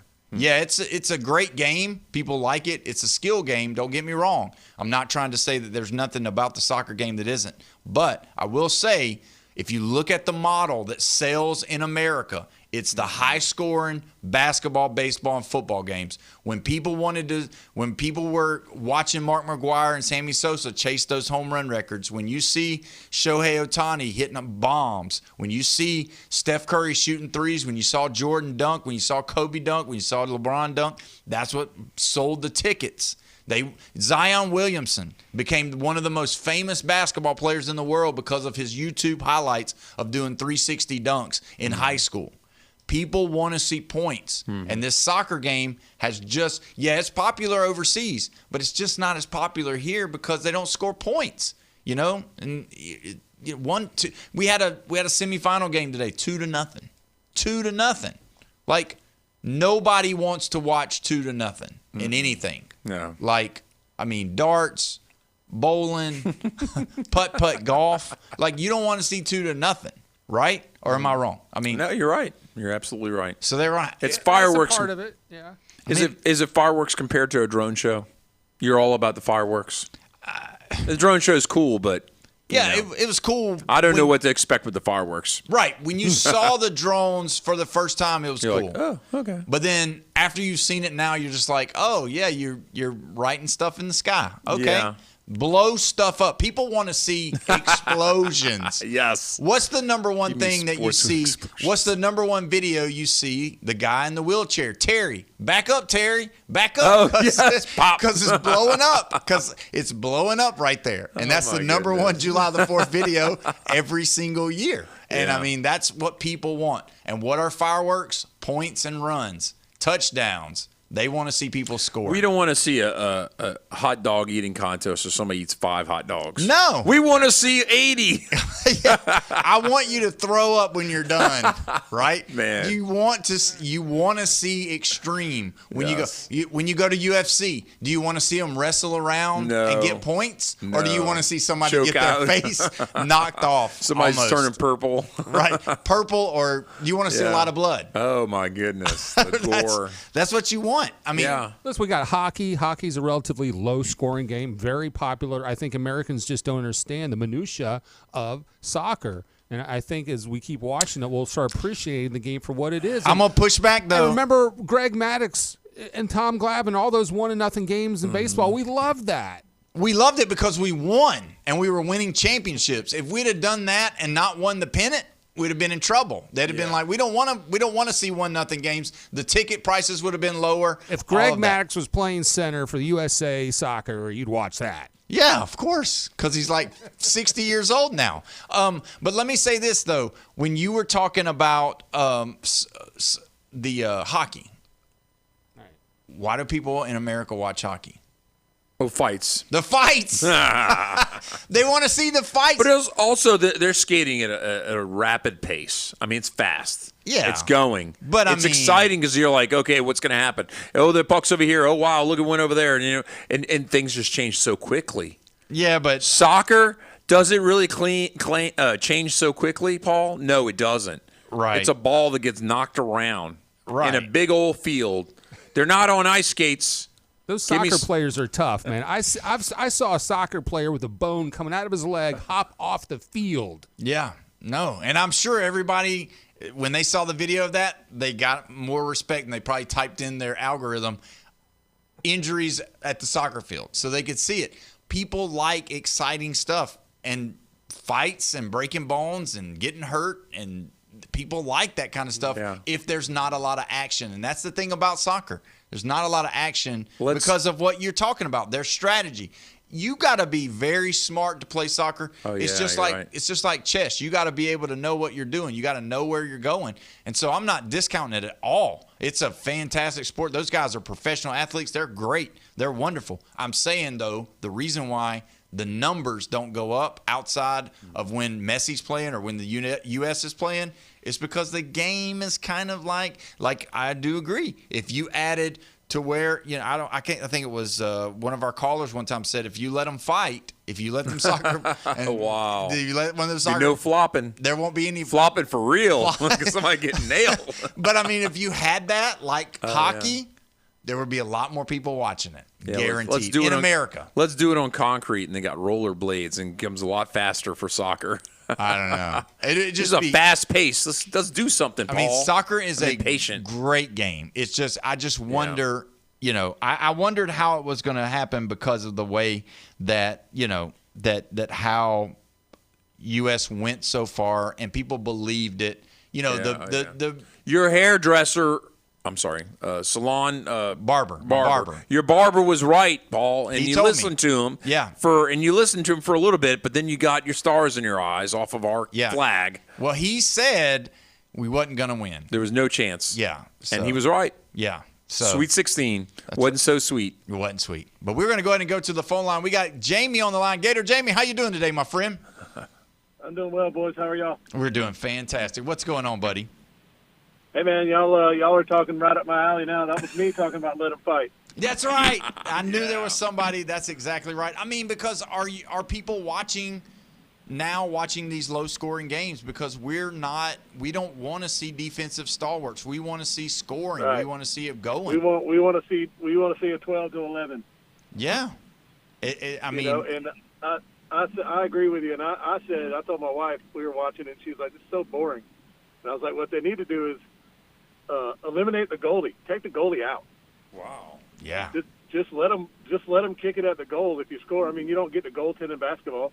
Exactly. Basketball doesn't have a goaltender. Oh, man. You should have saw the light bulb that just went off in Jeff's head right That's then. exactly what I'm talking about. It's apples to apples right there. Or if you want to have a compromise, if it's a 90-minute game, you get to use your goalie for 45 minutes of it. You get to pick first half, second half, half in the first, half in the second. Wow. That'd be really good. Have a period of time where there's nobody in the goal, and the other team is just going to try to feast on it. You know what I mean? Yeah. How much excitement would be? Yeah. Or like a power play. It'd be like a power play in hockey. Yeah. How come this one guy gets to use his hands and nobody else? It's not fair. Or make it where he can't use his hands. Now that's another way to get the scoring up. Wow. Because you're right, the game is never going to be popular in America when we're talking about 1-0, 2-0. No. And one team scores a goal and then they park the bus and don't try to score the rest of the game, and they just muddy the game up and make it muddy so that the other teams can't score. Nobody wants to watch that. Nobody it's wants terrible. to watch that. He just said the word muddy, and I could just imagine like a whole pitch just being wet, playing in the rain or something. But yeah, like you say, you score one goal, and you start playing four corners, and you just like keep away, and you like, I don't know. I've almost said a cuss word. Excuse me. Yeah, but you're right. I mean, you're totally right. Well, we're bust up against the break. I appreciate it, man, so much. Let them fight, boys. Let them fight. I believe it. That's exactly right. We're going to go ahead and take the next call. We got Arnold on the line. What's going on, Arnold? Oh, man, I just wanted to call and let y'all know something about that soccer. I was sitting here the other night watching a game, and I don't know nothing about it, but the guy I was sitting with, he knew something about it, and I told him, I said, man, this is like watching paint dry. Yeah. And he laughed and he cut up. I mean, Jeff he nailed it pretty good, and you have too. I mean, I hate to tell you this, but it's a communist sport. Oh my gosh! All right. Well, we appreciate it. We're against the break right now. We appreciate it. Have a good day. But have a good day. You're exactly right, though. I mean, when you look at it, when you look at how it's set up, you can make a little bit of a changes, like taking out the goalie. Oh, wow. I don't think letting them fight would never work. thought about taking out the goalie. That's a first for me. But that would work. I mean, take out the goalie, or your goalie only gets a certain amount of time being there. And, that would be kind of cool. It would make it a little bit more exciting. Now, it would be a lot of late, long kicks, which is, we like seeing long home runs. Mm-hmm. So maybe long kicks would be good, right? Yeah. Because nobody wants to watch a game of football where you kick off field goals either. I want more confrontation. It's like challenges, like somebody goes for the ball and is going to steal the ball from you. I want to see some fancy footwork and getting the ball around them. Yeah. That's where the real talent is. Because when I played soccer, and it had a little German kid I was playing against, and he had that fancy footwork. It didn't matter. It didn't matter that I was a track runner. It did not matter. Yeah. Because he was getting by me. He broke was your gone. ankles, didn't he? Well, not really broke my ankles, but I took the bait. It's like the crossover, Paul, in basketball.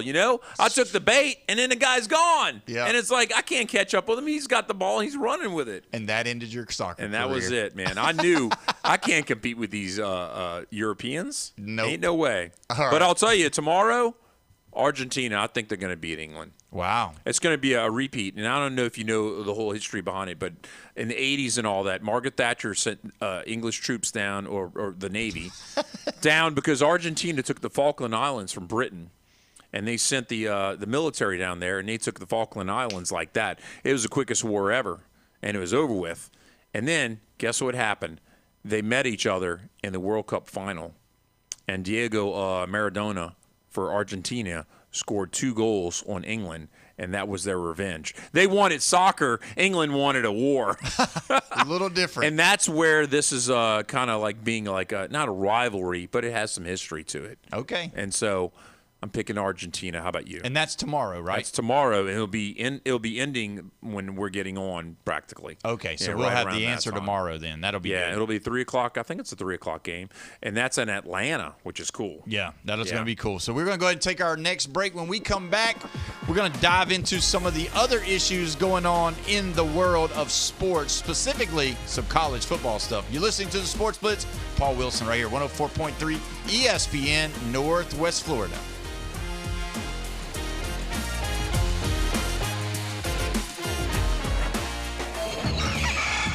Set your alarm clock to wake up with the Coach Hales Show on ESPN Northwest Florida. We can go to a youth sporting event, drink, and you know how they can get when they don't get their way? Man, that can create a problem. In-depth local and college sports from expert insiders and a dash of controversy. The day and age we live in with parents going crazy and getting in fights, I don't see alcohol making that any better. Weekday mornings 7 to 9. 5 minutes can save your life. ESPN Northwest Florida.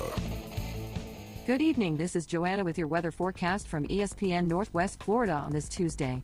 Partly cloudy tonight with a wind at 8 miles per hour out of the west-southwest and a low of 81. Tomorrow morning, look for a mixture of light sprinkles and some sun with a temperature near 87. The afternoon and evening, a high around 89 and some sun. Thursday, very warm with a high of 90 and mostly sunshine. This weather forecast is brought to you by Earthworks of Northwest Florida. Thank you for listening to ESPN Northwest Florida. Rely on it. Los Rancheros has been doing it right for 20 years. Los Rancheros brings a top-shelf dining experience to you with the opening of their beautiful new building. Watch all college and pro games on Los Rancheros' 14 large-screen TVs with great drink specials daily from 2 to 5 and during all the games. Los Rancheros, the place for live sports and great food on 23rd Street between Jenks and Harrison. Looking to upgrade your truck?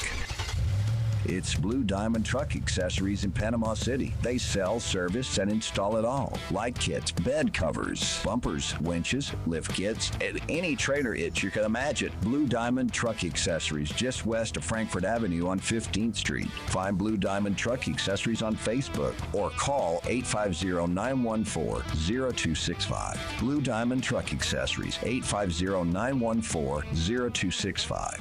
How did you start your day? You know, routine doesn't have to be ordinary.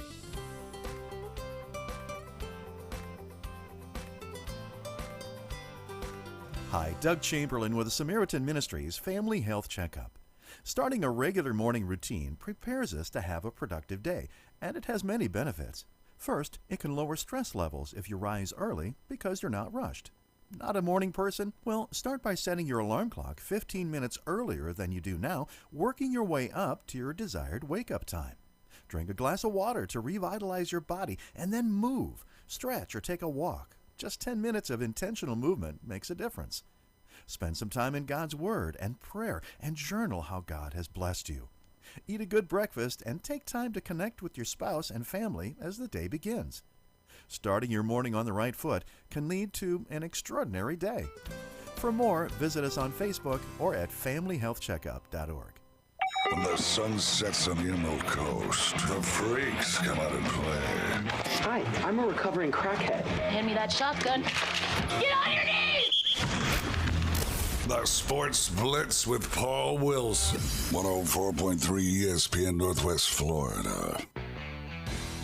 We are back live and local on this beautiful 88-degree day here in Panama City Beach. And you're locked in to the Sports Blitz with Paul Wilson at 104.3 ESPN Northwest Florida. Don't forget, the cutest pet contest still going on our ESPN Northwest Florida Facebook page. Don't forget to go and vote for the cutest. I haven't yet, so Jeffrey, he might grab one of the frogs at the airport and put him in the mix. But you can do any animal that you have at your home, and that is the way we do it. What do you think's going on? There's a lot of stuff going on with the University of Michigan, with all of the stuff that happened with the Harbaugh, with the other coach and Sharon Moore. Yeah, all of that. And then Ward Emanuel is trying to do everything he can to save his job as the athletic director. Do you think they get rid of him because it's breaking out? It's starting to come out more and more that this guy's probably on his last day. Like, they're talking pretty heavy. You think he's lasting or no? It's a bad look, but it's only football. Yeah. Because basketball, they just won it all, Paul. Won the national title. Yeah. They did decent at hockey. I mean, you're kind of looking at it like, is it him just looking the other way for trying to get football prosperity? Yeah. Is it the pressure that Ohio State puts on this school to win championships? I don't know, Paul. Are you responsible for other people's actions? Yes. If you hired them to do their job, yes, it is. Yeah, I mean, it's under your watch. That's the one thing I always think about is when you're the head guy, when you're in charge, responsibility lands with you. Yeah, it starts and ends with you. Again, if you're going to fire a coach for things that his players are doing, exactly, then maybe you should be fired for the actions of your coaches. What I don't believe, though, is like sometimes it's the fans that trying to chant it out and say this guy's got to go. LSU fans have done that, and it gets a bit toxic. Because they don't really know what's going on behind the scenes. Yeah, but aren't they the people that you've got to keep the most happy? Your fan base, hold on, let me lay this out here for you, because I kind of differ from that opinion. Your fan base is who buys your merchandise. Your fan base is who comes back and cheers for you. Your fan base is the ones that's buying the tickets day in, day out. You want to be popular with the fans. Now, I'm not saying that you should go in and be like, okay, guys, these are our coaching, recruits, or these are the guys we're thinking about hiring as our coach. Give me a yes if you want this one, a no if you want, no, I'm not saying that. But I am saying make it make sense to the people that matter. But the people that really matter are the students and the institution, and not really just the lackadaisical fans just because they were born in Barry, Alabama. Right. And that's true. I mean, I told you the story about Nick Saban, his first year losing to Louisiana Monroe, went into the gas station to, get some gas at night, and he had his national championship ring on from LSU. The guy said, man, what's that? He said, it's a national championship in college. He's like, yeah, I'd love to get one of those, but until we get rid of that Nick Saban guy, we won't be able to know what it's like to get one. So you can't listen to your fans too much, because they could get somebody away. Oh, yeah. Now, one of the things I want to talk about now is, I don't know if you saw this or not, former head football coach of the University of Texas, former Ohio State assistant, Tom Herman, is expected to join the Seminoles assistant coaching staff, according to a report from War Chant's Matt Lasser. So he said, personally, I love this move. And what does that mean? Well, it's a name. I mean, this guy's been around. He has experience. He was successful at Houston. Yes, he was. The job might have been too big for him at Texas at that moment. Yeah. He did a good job at Ohio State, which earned him credibility in the college football world. Yeah. He's been around a lot. He knows what he's doing. Yeah. And, I mean, this is a big deal to bring somebody. If you notice, a lot of the big programs do this. Now, they did bring in Gus Malzahn last year, let him run the offense. Now, this is not what they're doing with Herman. No, they're not. He's just coming in as an analyst, kind of an advisor, I think. But that is what it is. But do you like that move or not? Yeah, I do. Florida State needs more everything. They need to get out of the doldrums of not being, 5-7 last year and 2-10 the year before, because back-to-back seasons like that, They're ranked like sixth losing team from last year, most likely to make the playoffs. Right. They're not number 1 or number 2, Paul. The odds are against them. They need anything that can get their Well, I'm hands on. glad that we're talking about this. We're going to go to the phone line right now, to the Tropical Spas and Pool phone line. We got Taylor on the line. It's Taylor Devers from Norvell Central. What's going on, my friend? What's going on, Paul? How you doing? I'm doing fantastic. So give us what you think about this whole Tom Herman thing. I like it for the Seminoles. What say you, my friend? Yeah, love it. Veteran, been around a head coach for a while. I understand the Gus thing. I understand it was a very polarizing hire last year. I get the offense was very gimmicky. I know that he also brought Norvell into the coaching role at Tulsa, helped him out, brought him in. This isn't necessarily that. This is a guy that's been around a while, has an offensive background, has a little bit of physicality and meanness to him. Mm-hmm. And I do like the fact that they actually brought him in. I know they brought in Zach Arnett last year, was part of that Tony White 3-3-5 defensive scheme, knows the ins and outs of that defensive scheme. This isn't really like that. I think it's going to be bringing in a more experienced guy, not a play caller, but he might help out the offensive day by day, saying, okay, if you have this look, what do you have here, and just kind of counteracting and kind of making sure that, the T's are crossed and everything like that. But I think this is more an experienced move because, let's face it, Norvell is on the hot seat. Ooh. You got to find ways to be successful, and realistically, when you're looking at it, this is a guy that's been around college football for a very long time at this point.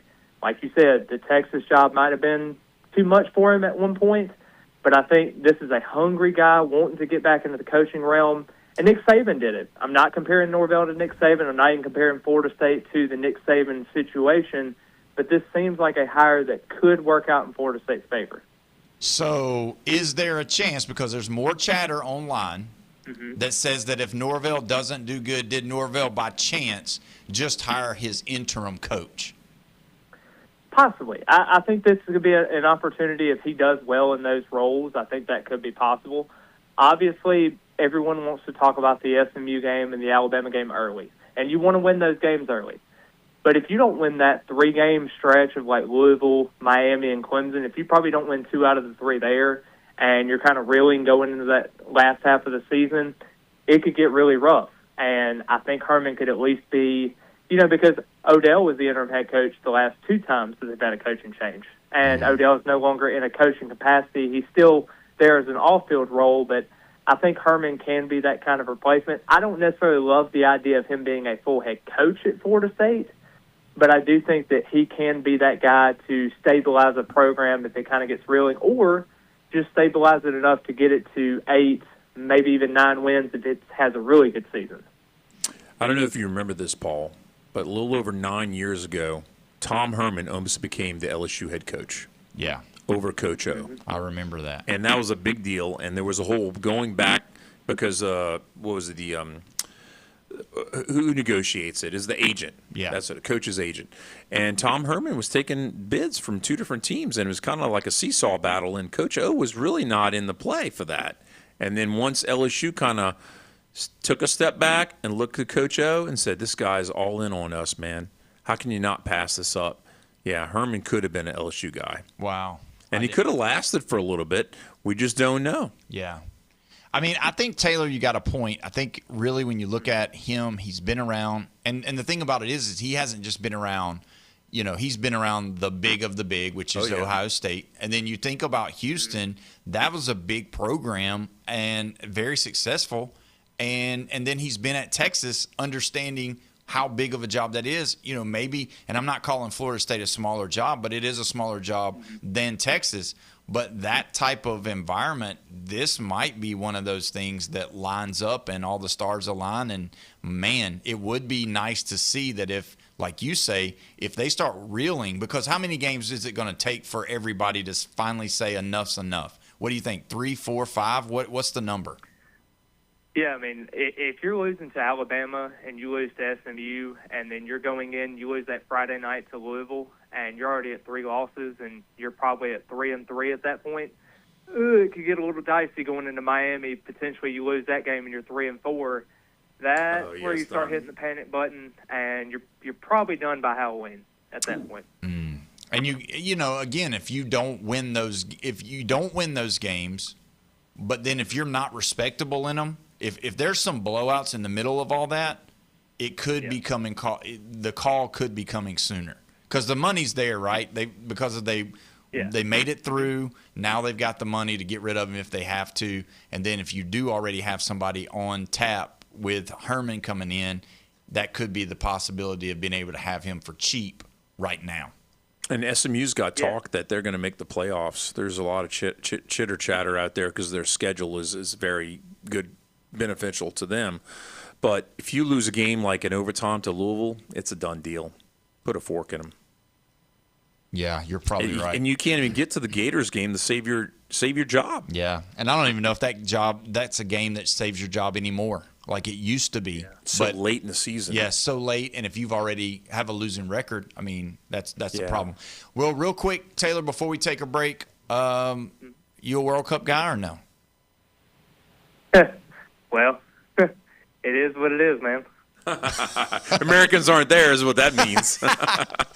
Well, thank you so much for calling in, man. We appreciate it, and we definitely are going to be talking to you more as the season gets closer. Taylor Devers, everybody. Thank you so much, Taylor. Of course, man. Thank you very much. Y'all have a good one. You too, buddy.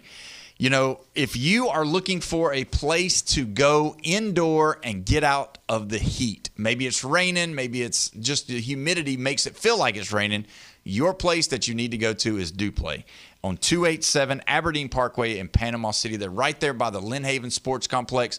They've got turf fields, basketball goals, volleyball courts, all of the stuff, everything you know. You can play flag football, soccer, you can play dodgeball, basketball, all this stuff. They got baseball camps going on as well. They've got all these camps going on. I would like to make a statement that we are going to have the owner of DuPlay in studio very soon, and he is going to be giving away, I don't know if you're hearing this right or not, everybody needs to listen to this, a free membership for a kid for a whole year. Wow. And so we are going to be giving that away, so you got to be listening, and we'll be letting you know. We're going to be putting that up. I think it's going to be at the end of the month, but we're going to have Austin here, the owner of DuPlay, and we're going to be getting that going very soon. So make sure you stay in tune with that. If you want to sign up for one of the camps, DuPlayOnline.com is where you can go, or you can go to their Facebook page and instant message them on their DuPlay Facebook page. So either way, make sure you do that. Great place, fun environment, and wonderful for the kids and the family.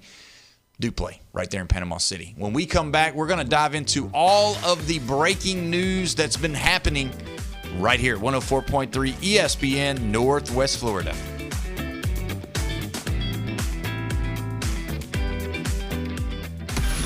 Lock it in and rip the knob off. 104.3 ESPN Northwest Florida has turned up the power. I'm giving it all she's got, Captain. From Port St. Joe to Panama City to Fort Walton Beach, the biggest sports signal in the Panhandle. If I push it any harder, the whole thing will blow. 104.3 ESPN Northwest Florida. Motor City New and Used Tire Center.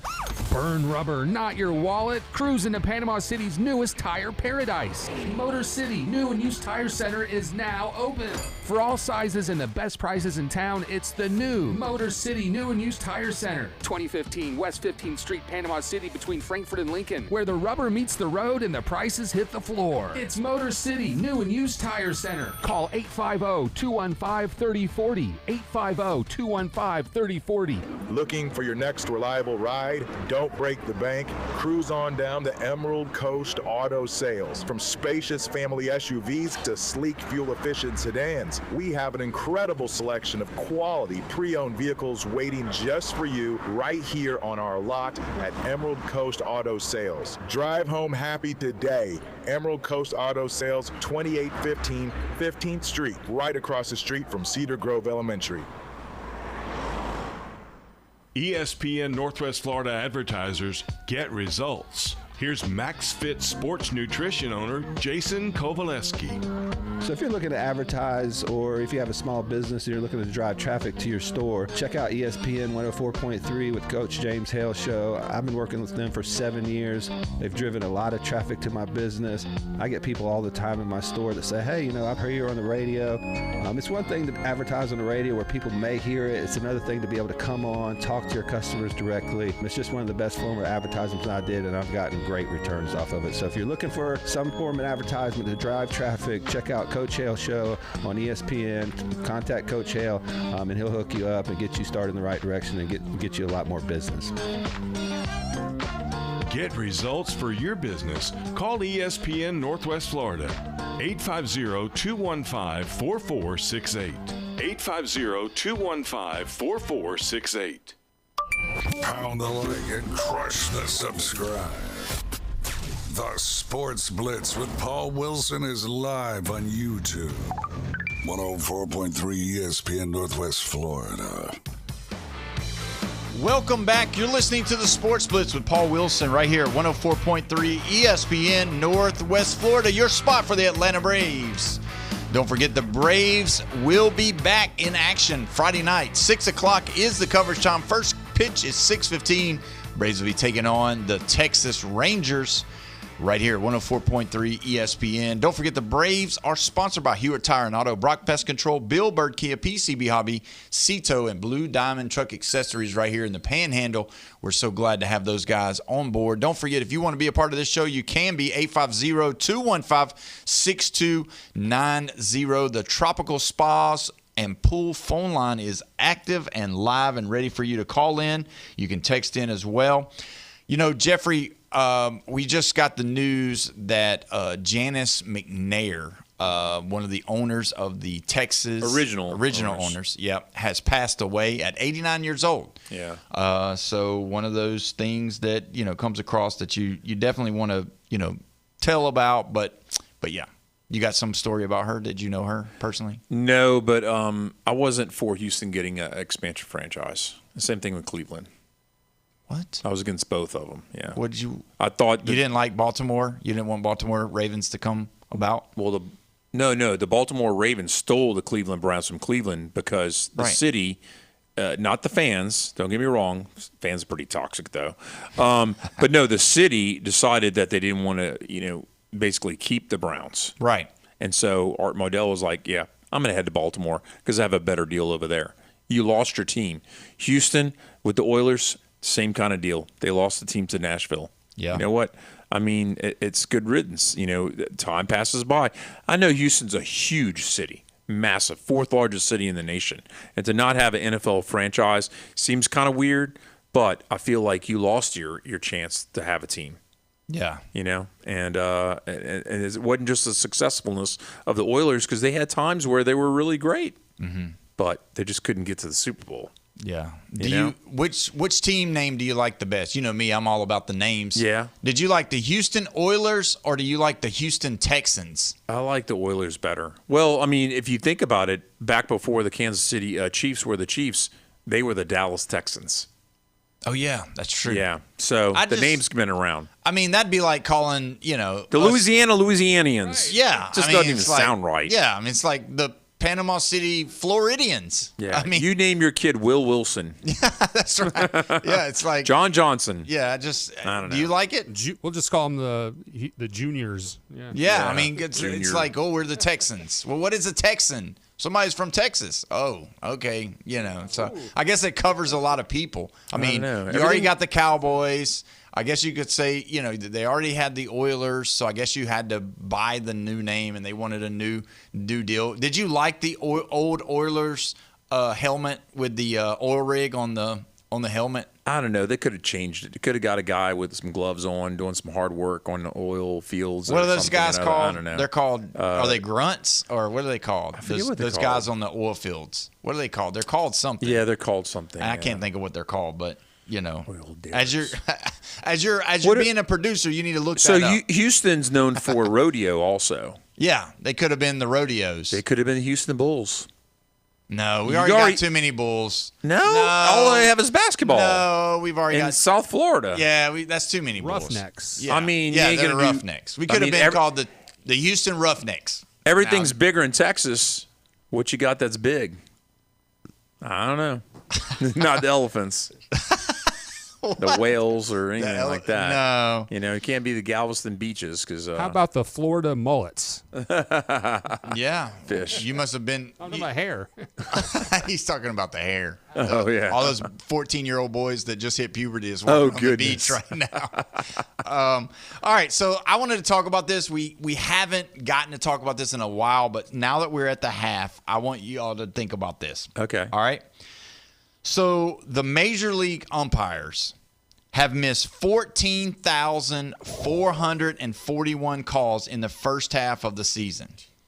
3,217 of those were overturned. So they've had 3,214 calls, strikes, and balls have been overturned, but 14,000 have been missed. So that's not a good percentage. Number one, that's not good. Now, you're going to always have misses. You're going to have mistakes. That's just going to happen in human error. You're going to have that, right? I don't ever want it. I don't want a game where you got these computers and you got these robots standing behind looking, because you could always have a malfunction. You can open yourself up to being hacked. You could always have, something like that happening, right? That'd be funny. Oh, my God. But, I mean, what if you had a malfunction or a power surge or something happened or, you know what I mean? It could throw the total game off and then, you wouldn't be able to play and all that. But what I'm saying is, what does the Major League Baseball have to do? Because it looks like we're trending more towards that because now they've kind of got it already under surveillance, if you would. Now it's being recorded. You're seeing it. And it's a part of the game now. People love it, even though a lot of people that were traditionalists said that, we shouldn't do it. But I'm just saying, a lot of people love it. It's a part of the game. It makes it exciting. How many times does somebody cheer for the umpire, Paul? Hardly ever. But you know what? When that call comes in and that robot or AI or whatever says that they're overturning something, guess what the audience does if it's for their team? They cheer. They cheer. This creates more excitement. But you know what it's doing? It's taking jobs away. It's going to. From humans. It's going to. And we've been warning, not we. Some people, we'll say, have been warning that computers are going to take our jobs. This is a perfect example right here. But do they need to or do they need to do something with Major League Baseball? Is it more fair, Paul? Well, I mean, 14,000. 14,000 missed calls. Would you have, before the season started, if you said we're 90-something games into the season, there'd be 14,000 missed calls, would you have believed them? No. I'd have said maybe 5,000. 5,000. I would have put the number at 5. Yeah. I'd have said 5,000. Because there's a lot of They'll pitches. probably overturn half of them. I'll say half of them were missed, and I could live with that. So, if you come back and said, you know what, there was 7,000 missed calls, 3,500 of them were overturned. Yeah. I'd have said, okay, so we're that's good. 50%. I said, we're good. You caught 50%. But you know what 32 plays into 14,000? It's a little over 20%. So that's what you're fixing? A little more than 20% of your calls that were wrong? So what do you think they're going to say? Do you think they're going to give them more challenges to change that? They have or to. Are they going to eventually make the full change and make it electronic behind the plate, and now you're going to see a red for strike, a green for ball? Wow. And I mean that's what you're – and there won't be – the only thing that they're going to have a problem with is how are they going to get the baseballs? Oh, yeah. Are so they going to have a robot back there? A pitching machine throws the balls back to the pitcher. His whole chest will light up green or red, strike or ball, right? And then he'll be throwing the ball back to the pitcher. Yeah, we've got time. Or just drop it to the catcher. Listen, if anybody wants to call, we've got time. 850-215-6290 is the way you call in. What's next? What is next? What are they going to do? Because obviously That's way too many missed calls. I mean, we can't have that. We didn't know that there was that many. They need a better system. Is it training? Do they need Major League Baseball? Do they need to have a better training system? Is there a way that okay, maybe this is the answer. All right, I think I got it. I think I got the answer. All right, here's the answer. The umpire, just like he's got the microphone in his ear, they call down on the microphone and give him the right call. So there is no human element anymore. Yeah. This guy's just going to hear green, strike, red, ball, or whatever. What do you think? We're moving that way. I think we need the laser strike zone, the robots. We got to get the calls right. I want humans in there, but if they're just going to get it wrong, how many times have we seen a huge game on the line and a bad call just totally disrupts the game and makes the outcome incorrect? And you know what happens then? You know what, if you go all out and you go that way, guess what you have, what you take away, what you lose from the game of baseball. Missed calls? What do you move? Okay. What do you lose? You lose missed calls. That's one thing. That's good. That's smart. But there's one other thing. You miss the egos of the umpires who think they're part of the game, and they're great. The third, when there's two strikes, the tendency for an ump to call a strike, a ball that's a strike, a ball. I'm sorry, I got that backwards. That's good. It's called third strike. I forget the name, but they're So calling there's it wrong. psychology behind it. Yeah. Wow.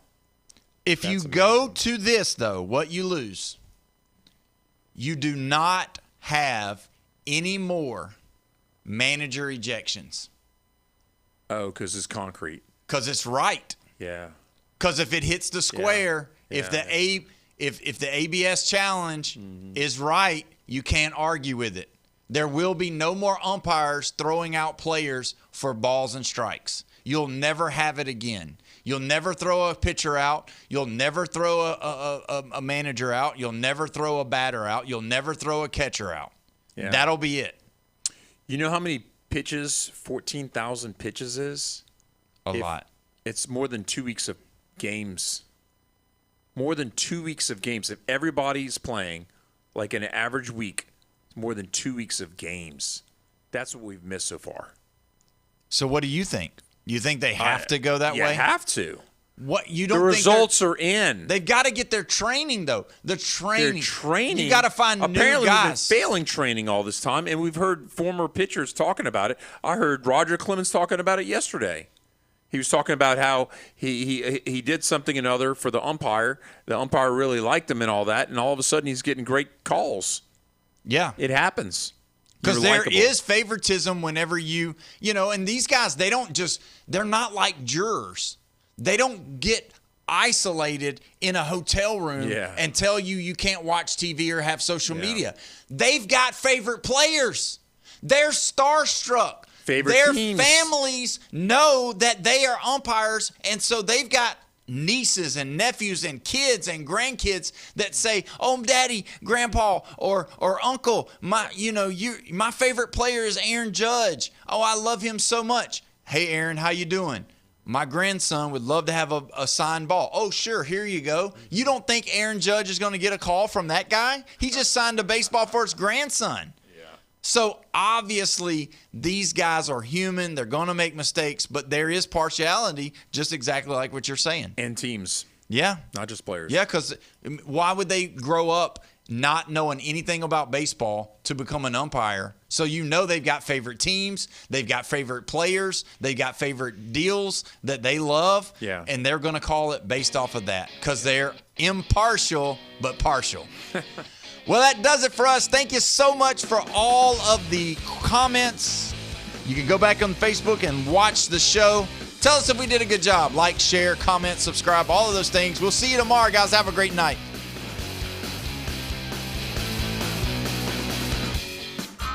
While other radio stations are playing national contests with winners in Timbuktu, 104.3 ESPN Northwest Florida has real local winners. Hi, this is Dave Neat from Panama City Beach. Bona fide and certified local. Man, that's fantastic. Oh, my goodness. Keep listening to Win on the Gulf Coast. Hell yeah. Let's do it. I just won $250 from 104.3 ESPN Northwest Florida. Good evening, this is Joanna with your weather forecast from ESPN Northwest Florida on this Tuesday. Partly cloudy tonight with a wind at 8 miles per hour out of the west-southwest and a low of 81. Tomorrow morning, look for a mixture of light sprinkles and some sun with a temperature near 87. The afternoon and evening, a high around 89 and some sun. Thursday, very warm with a high of 90 and mostly sunshine. This weather forecast is brought to you by Earthworks of Northwest Florida. Thank you for listening to ESPN Northwest Florida. Rely on it. Discover the new Kia. Stop by Bill Bird Kia today and test drive the all-new 2026 Kia, where comfort, safety, and technology come together like never before. Explore the new 2026 SUV family that moves you and drive away in a new 2026 Seltos, Sportage, or Sorento that are built to inspire every journey. Craving performance? Feel the thrill in the luxurious 2026 Kia K5 sedan, crafted for power, style, and you. And for innovation that sparks excitement, check out the 2026 all-electric Kia EV9, a modern masterpiece that's